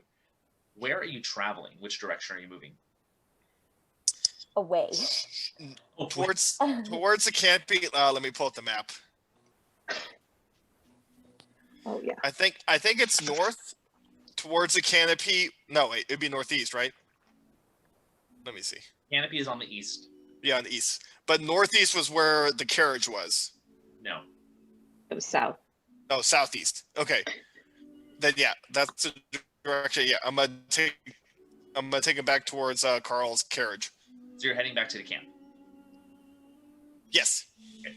Yeah, it takes you a little bit of time to get there, but eventually, before dawn breaks up and you see the light of day start to creep over the land, you do make it back. Exhausted, bruised, beaten, destroyed, and feeling absolutely miserable with life. The three feathers of the 5 feathers united. One new acquaintance, barely met, has already passed before your eyes. Familiar friend of our Dragonborn left. and a new acquaintance who now joins your campsite. What would you like to do? Rest for a month. 4 days. I let Hugh get off my back, and I grab her in like a one-armed hug, and then I drag her over to where Dakar is, and I grab him in my other arm, and then I hug him also. I hug Kelnis. I reach around feeling for Q, like trying to hug her too. Voxel's You gonna, always yesterday's jam. Voxel's gonna just kind of have his arms kind of like tucked behind him, and he's gonna say, "So, Carl, was he escorting you there? What's going on? I need details. Look, we've all gotten out of there. We're all catching our breath, but I needed Carl. I had to bring him back.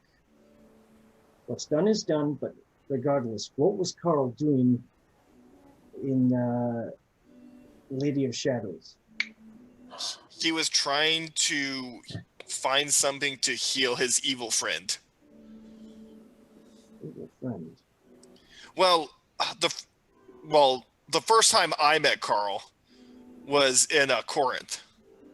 Well, I've met him more times since y'all met him, is why I said the first time I met him. But yes, we met him in Corinth. And you say heal his evil friend. Well, I was just like spreading my froggy wild shaped legs, as it were, and like I went for a swim in a lake, and I didn't know Carl was down there with a dark entity underneath the lake or pond. I'm not sure. Don't touch. And when he saw me see him and this entity, he became very hostile towards us and told us to leave town and threatened us with violence if we came back.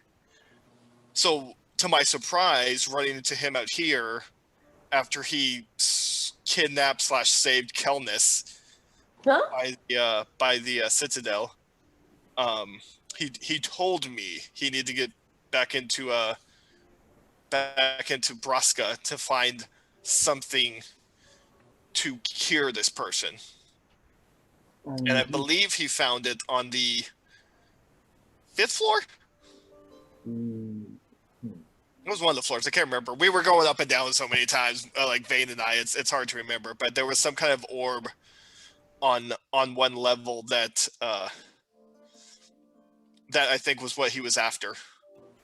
And then he sort of left us / created a diversion. And by the time we caught back up with him, he was getting his neck snapped by the Grand Inquisitor. Well, here's the thing. Lady of Shadows is, they don't look too kindly to magic users like me. But the fact that he was going there is fascinating. And frankly, I mean, I feel like I need more information on what's going on. But for the time being, was there? Well, I mean, Q, what were you doing there? Q is completely knocked out.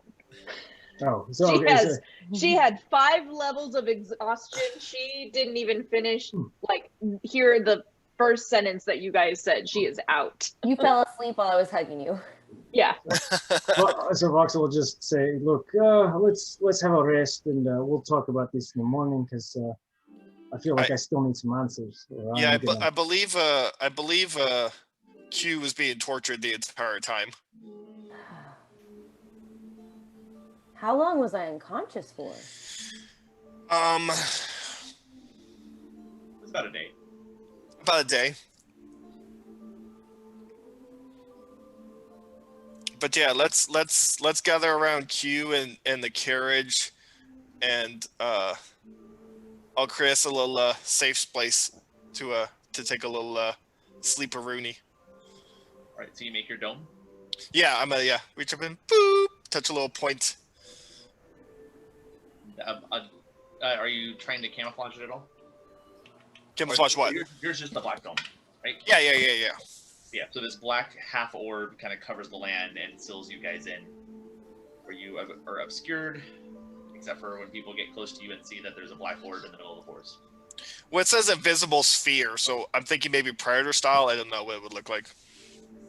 It is, but it's not something where if it's at bright daylight, they would walk by and see that there's nothing there. It would appear that there's some kind of sphere that's... It works at nighttime, but not as much in daylight. It works better at nighttime. But yeah, you're welcome to take your rest. You can remove 1 point of exhaustion from your self-Q.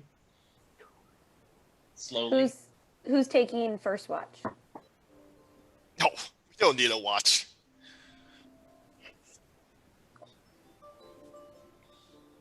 Vox will take the first watch.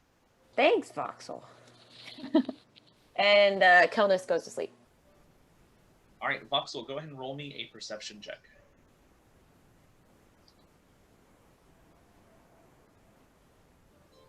Ooh, that's a 3.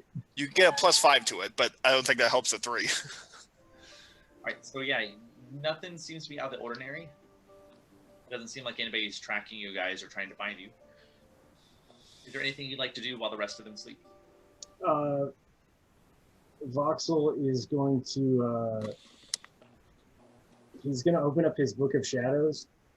Hopefully, while everybody's sleeping and doesn't see it, the book's going to appear, and he's going to try to just. He's looking at the necklace he got from Carl, and he's going to see if he can find any sort of description or anything in his book. He's looking for references because the situation with Carl was very unusual. So he's just kind of diving deeper into like his issue with his identity, just even like why he's gone rogue, because he doesn't fully have all the answers as to why he was contracted to hunt him down, but he's kind of looking into this because he's very curious about what's going on. Okay. How long are you spending your time looking at this thing? Like 2 hours. Oh yeah, plenty of time. There is a language that is etched within the interior side of the band. Do you speak Aquan? I do not. So it's an unknown language. However, after spending a little bit of time and kind of feeling around, playing around with the magical essences and piecing together the bits of clues that you've seen from the wreckage in the Citadel of Braska, you are aware that this is probably a storage device of some means. A way of transporting goods or individuals within the jewel itself. You're also probably starting to piece together that this might be linked to how Carl was able to avoid detection for such a long time.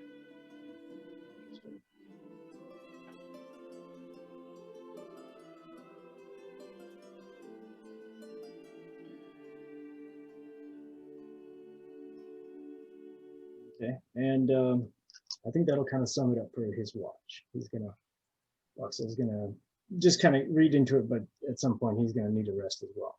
Right. Is anybody else doing anything or taking another watch? I'll be up after my 4-hour trance. Okay. And I'll ask Vox about the note he found. Oh. I mean. Oh, I forgot about that. Yeah. So before, sorry, real quick. I mean, I'll totally take getting caught on that, but can you, thinking everybody's asleep, can you read the note real quick before, Jakar totally busts him? I'm going to let Dakar have this one. So go ahead. as you start to read it, he wakes up, and that's the first thing that comes out of his mouth as he's prepared to take his watch. Is that note about me? What? No, you got that off of Vane, and Vane was like, I don't know if this is the right word, like yeah, we're a group, so Vane was like a group B.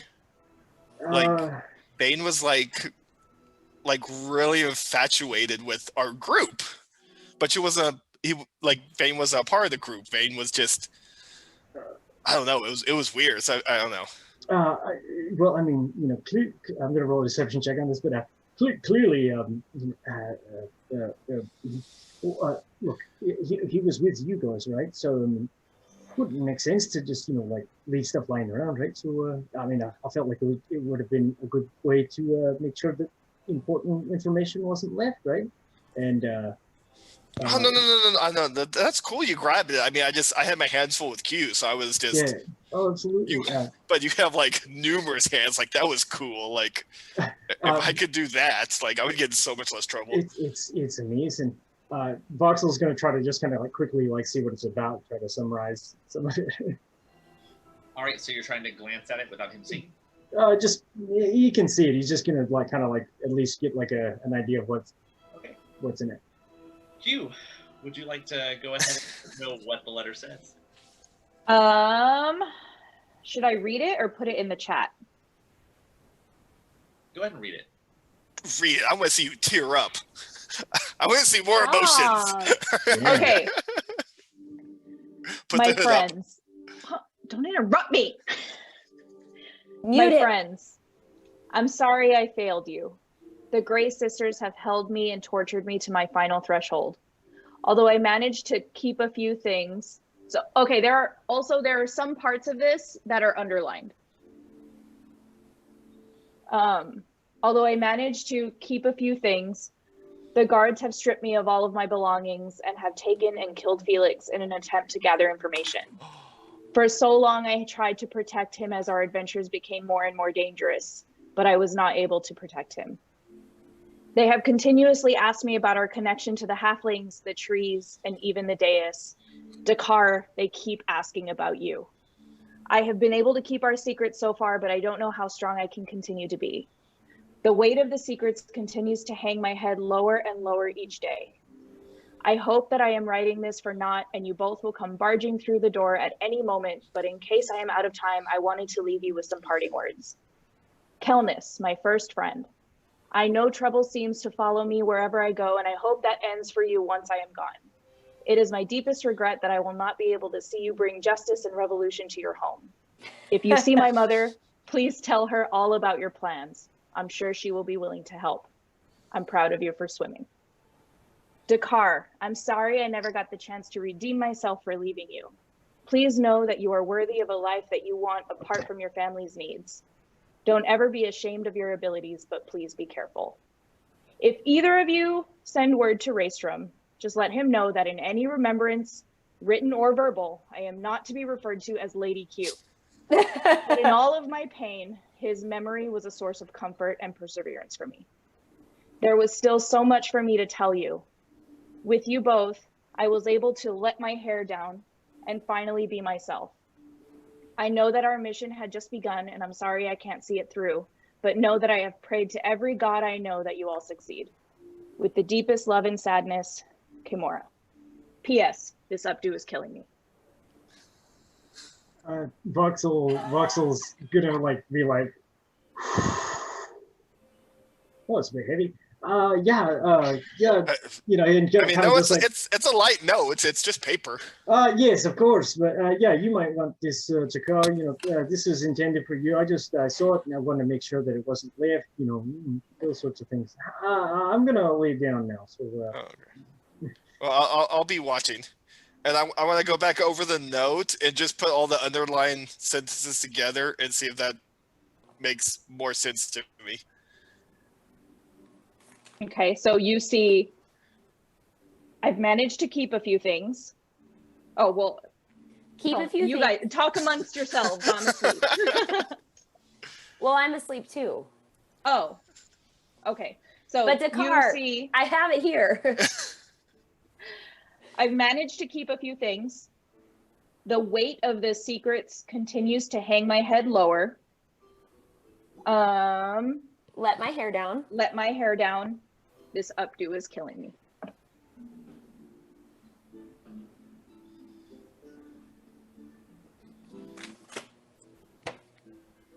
gonna have to ask you about that.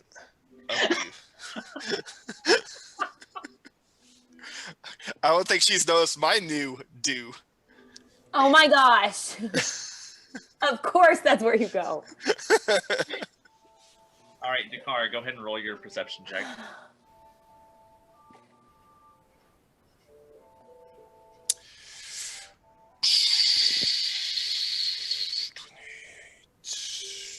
$29. Nobody seems to be tracking you. You're fairly confident that y'all have made it out. This bubble's cool. At which point, the rest of you eventually wake up. It is now pretty close to midday, as y'all have slept for most of the morning and have woken up just right around noon. I've got a little brunch going. A little noontime brunch. After some ice cream sandwiches. Oxel's gonna look at Kelnus and say, "You mentioned something about a grand cleric there. What was that all about?" Well, I think I only met him once. But so he was really high up in that tower, and he had Dakar's dad. He was helping him feel better.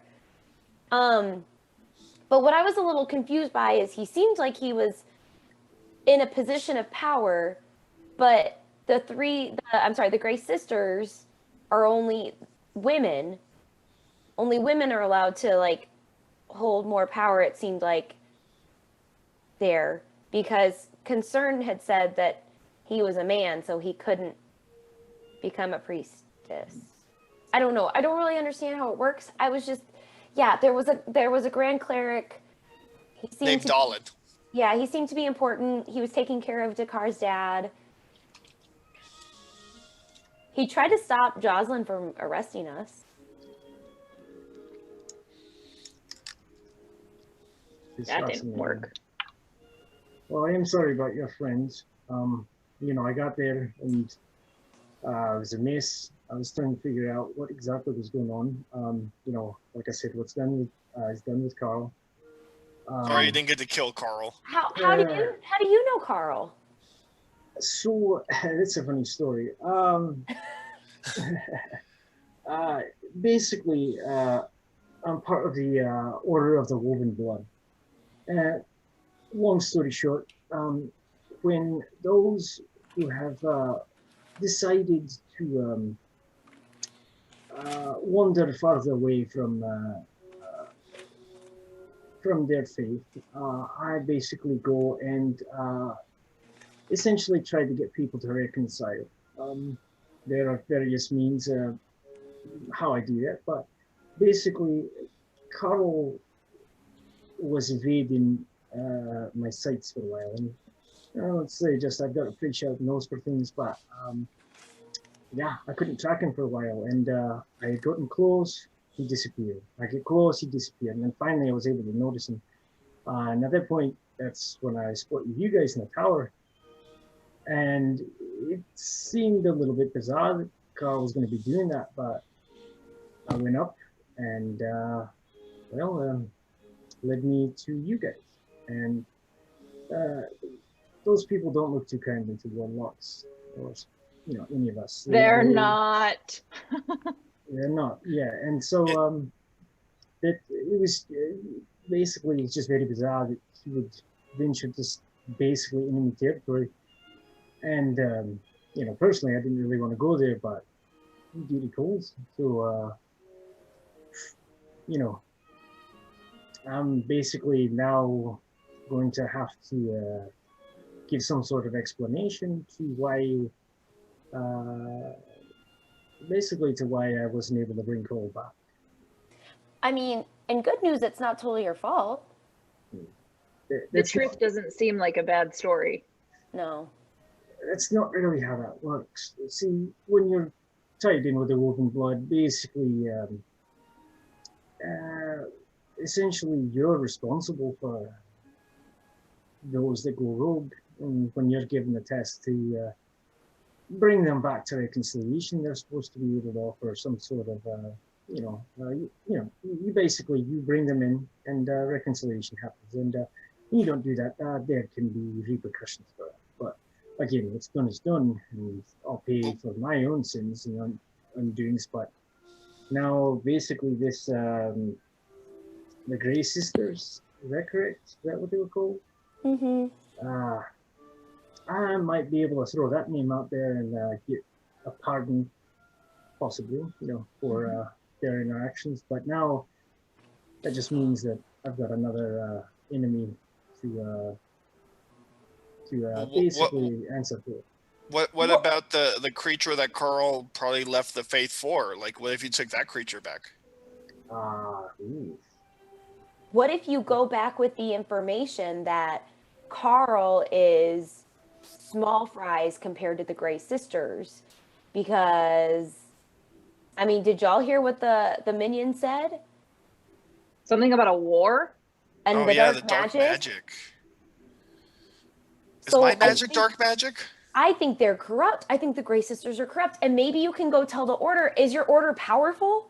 Could they take on all the Grey Sisters? I mean, my Order is fairly powerful, but listen, sweetheart, I don't exactly answer to a panel of people. I answer to something far more destructive. Now, you, Elijah, don't see too many of you around here. What were you saying about this creature? Well, it was the thing Carl went into the tower for. That I saw him in the lake with. Is this creature still in the lake? I mean, I would assume so. Carl said it wasn't doing well. So I'm assuming he was trying to get something that, like, cure it maybe, or make it more powerful so it could leave the lake. It was like in a bubble at the bottom of the lake. Like what I said, like I was going for a swim for the first time as a frog and came across this bubble, and this creature was in the bubble with Carl. And then he was pissed I saw them. And then that's when he threatened us. Oh, that could actually, yes, that actually probably could get me out of a bit of trouble. If I was able to find this creature, I would definitely be able to point everything towards him. Yeah, definitely I'm going to need to have a conversation with this creature.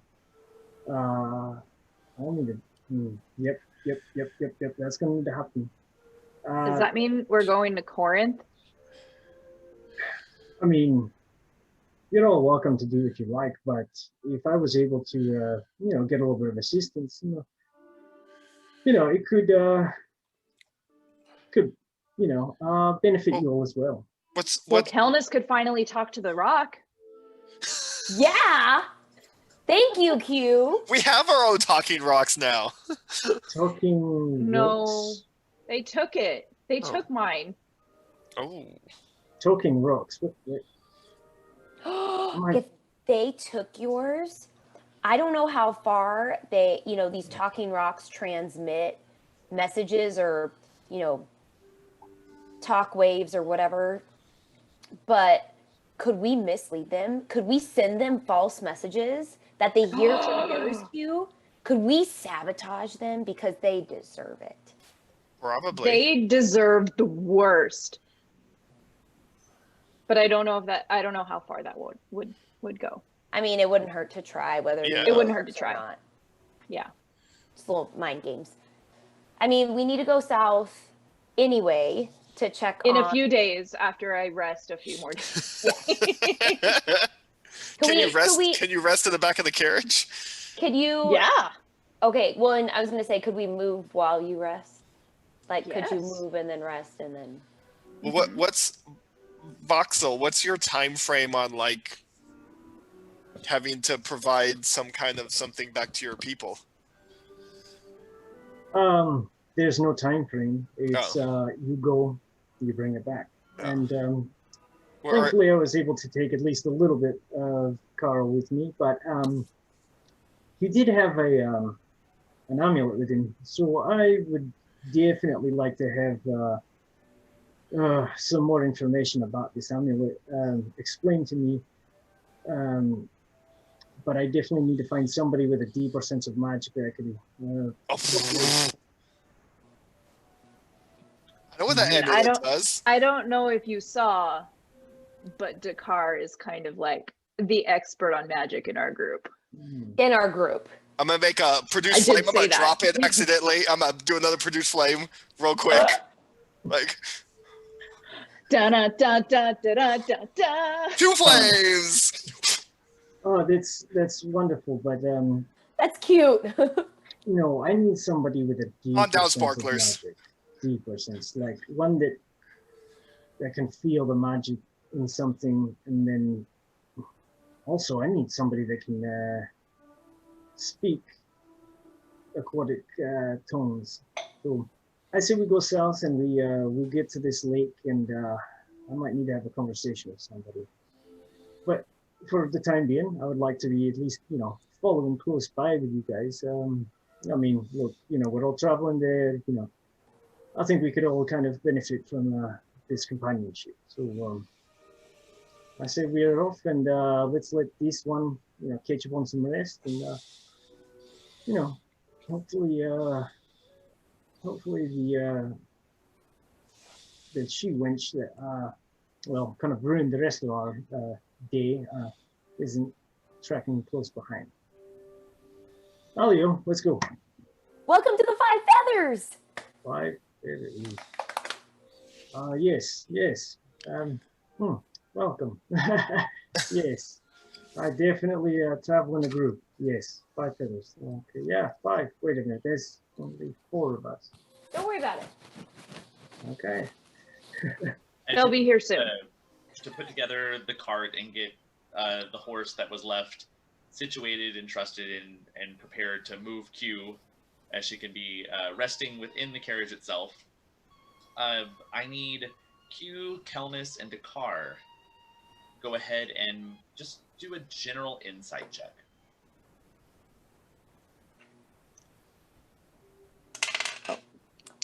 19. Ooh. 10. 11.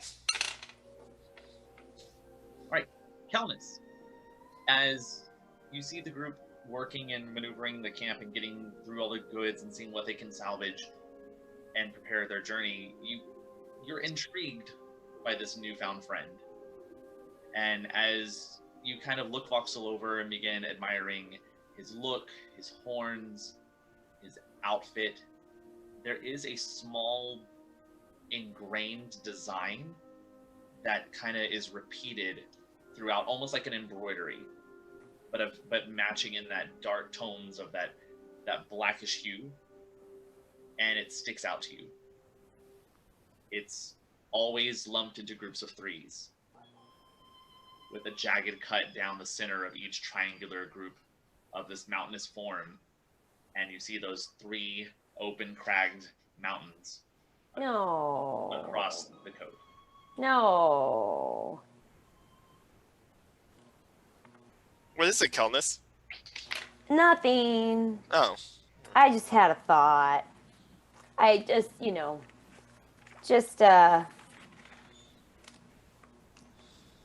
just thinking about all that's happened and Oh, Q? Can I, Yeah. do you want me to show Kelnis this piece of paper? Or do you want it back? Where did you get that? Well, Give me that. I uh, try to take it from him. oh, you can be at a disadvantage. I'm gonna pull it back. you're still tired. I know. Oh, Give it back. You're gonna get it. You're gonna get it. You're going to try to keep it away from her, do a contest. Okay.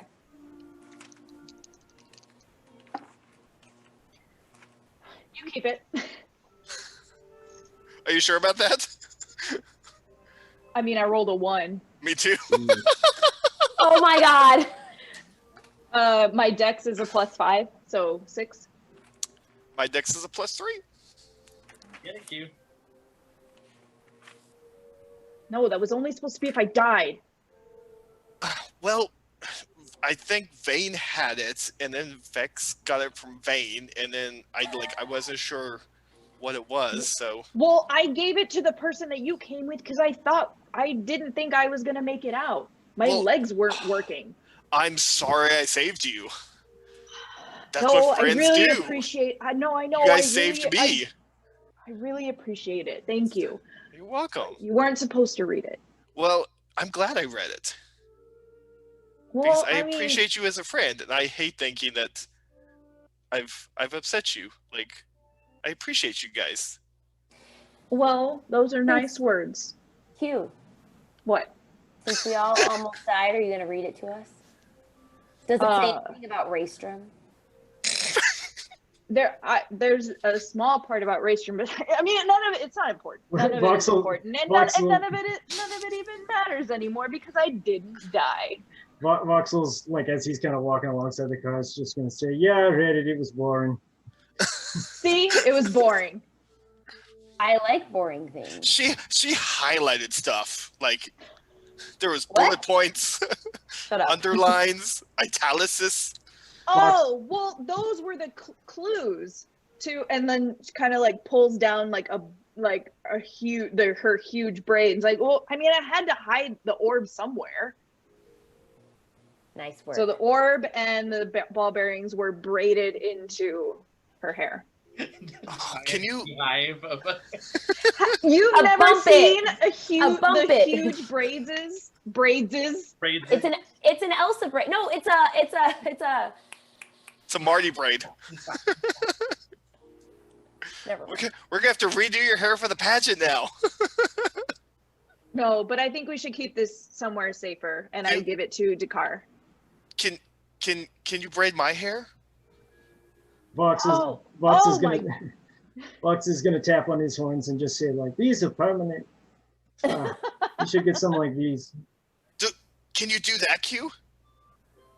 Can I do that? Well- and points to Vox. Well, like, not turn them into horns, but like braid them like that. Well, you have significantly less hair now than what I remember you having. I don't know if I can braid that. I meant Well- disguise. While they're arguing about hair, I'm gonna go walk next to Vox and say, "Hey, I have some too. Mine are permanent also." And I'm gonna, while y'all are talking about horns, I'm gonna attempt to braid the car's hair as a bonding moment. So Vox, do you travel alone? A lot more these days, yeah. The Woven Bloods. We really believe that the best way to make a difference is to fan out, to explore the world, and when you're called to be woven back together, you wait for that calling. But basically, when you're really tied close to something, someone, whatever, distance really never separates you. So I would say, yeah, I do travel alone, but I don't ever feel alone. That was deep. Calnus, look at my braid. And I have a little Jedi like Padawan. I was gonna say you have like a pigtail. Look what Q did. Like they're like toddlers when they put like the one hair tie on all the hair. I was thinking of like Finding Nemo, like the girl with the bracelet. Darla. Yeah. Do I look cool? Let them talk. It seemed like they were talking about something really important. Sorry, just. It's great, Dakar. I'm super jealous. Y'all have hair and I don't. Right? It's overrated. Although it was very useful. But I mean, those were the only things that I could keep. And now I have Dakar's dagger. Or no, this is Vox's dagger. Thank you, Vox. Here, you can have I should probably actually give that back. We need to find me weapons. Yeah. Yes, yeah, Or we a did. weapon. Oh, Do you want the magic stick? Is that the pew pew or the car. boom boom? Oh my God! No. Not Spread the your nighttime legs like magic the stick. The frog. daytime magic stick. Somewhere 50 Cent is just like, His ears are burning. We don't have the rights. they're talking about the candy shop. Wait, is that actually a thing?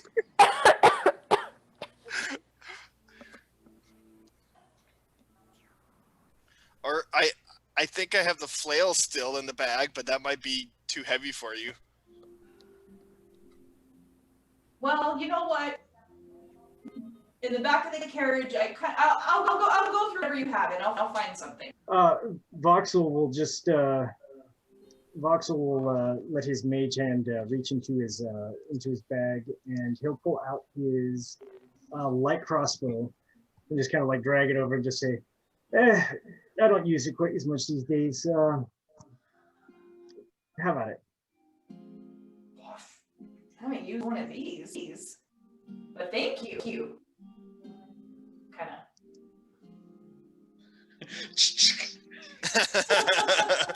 I don't know what to do with this. And then it's like a You hold it sideways. So, Voxel, you've got a pretty pattern on your armor there. Yeah, I should probably do something about that too. Does it mean anything? Because where I'm from, the color of my scales means something. It's really pretty. Your design. So to give you a heads up, Voxel, the image is kind of like that. Hold on, I gotta full screen this quick. See that? Do it again. Oh yeah. Okay. Yes.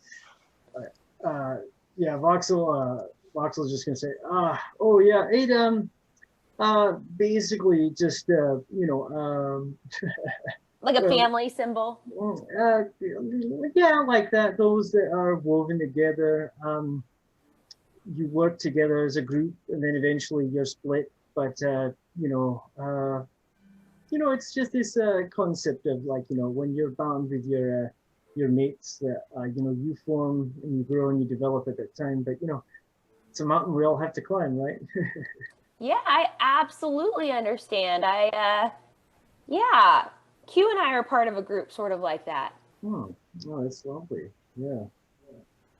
That's all it is. I just I was birthed into the woven blood, and every once in a while there are those in the woven blood that they impact a lot more than it's ever made out to be known. So you find your mates, you grow together, you are all sent your separate ways. 3 different paths. So anyway, that's all. Kind of like us five feathers. Yeah, exactly like that.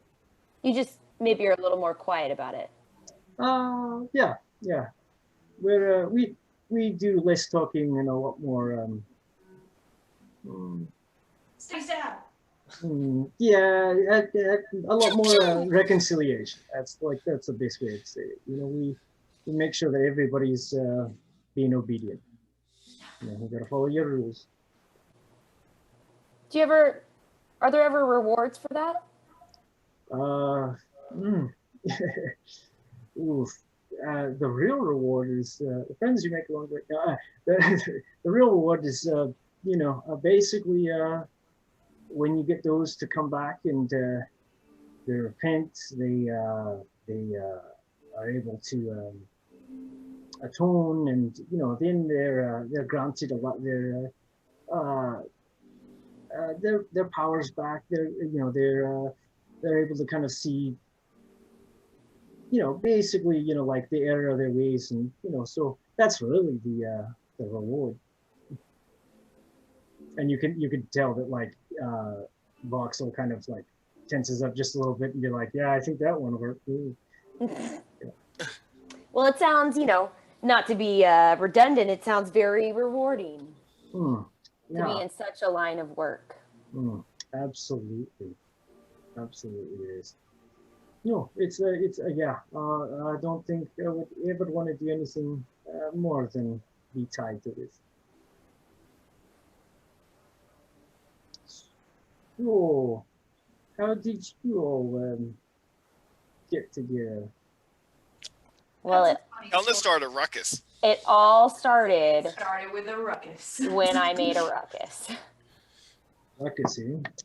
Can you describe the ruckus? It was big. I mean, I didn't know any better.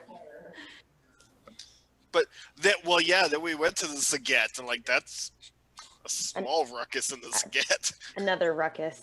Just a series of events that were unfortunate and just kind of held us together. Just kind of looking out for each other every step of the way. Hmm. Oh, that sounds. I don't know about you guys, but like when you introduce your friends to your parents, it's a pretty big deal. Like we met everybody's parents. We have all met each other's moms. Yeah. Oh. Oof. I'm trying Hey. to think of the last time I saw my parents. Yes. And Yeah. We have some pretty badass moms. We do. That's. Oh boy. Hmm. That's wonderful. Like I said, I haven't seen my parents in a long time. But that's another story for another time. So, town, how far is it from here? Always. I don't know, but it's probably the amount of time that I will sleep. So who's gonna go back to sleep? So y'all have never actually traveled this far north. You are on the northeastern side of the island of Kesh, of Etrakesh, and you have your map still, so you know that the canopy actually curves following the windway, and the windway itself travels to the eastern edge, hits the coastline, and then travels back south, where it then hits the wall that separates the north and the south of the island. So you would have some familiar places in between that you've been to, but you have never traveled up to the canopy. Maybe 2 or 3 days to get to the wall. Also, if we can get through the wall. Like, are you from north of the wall, Box?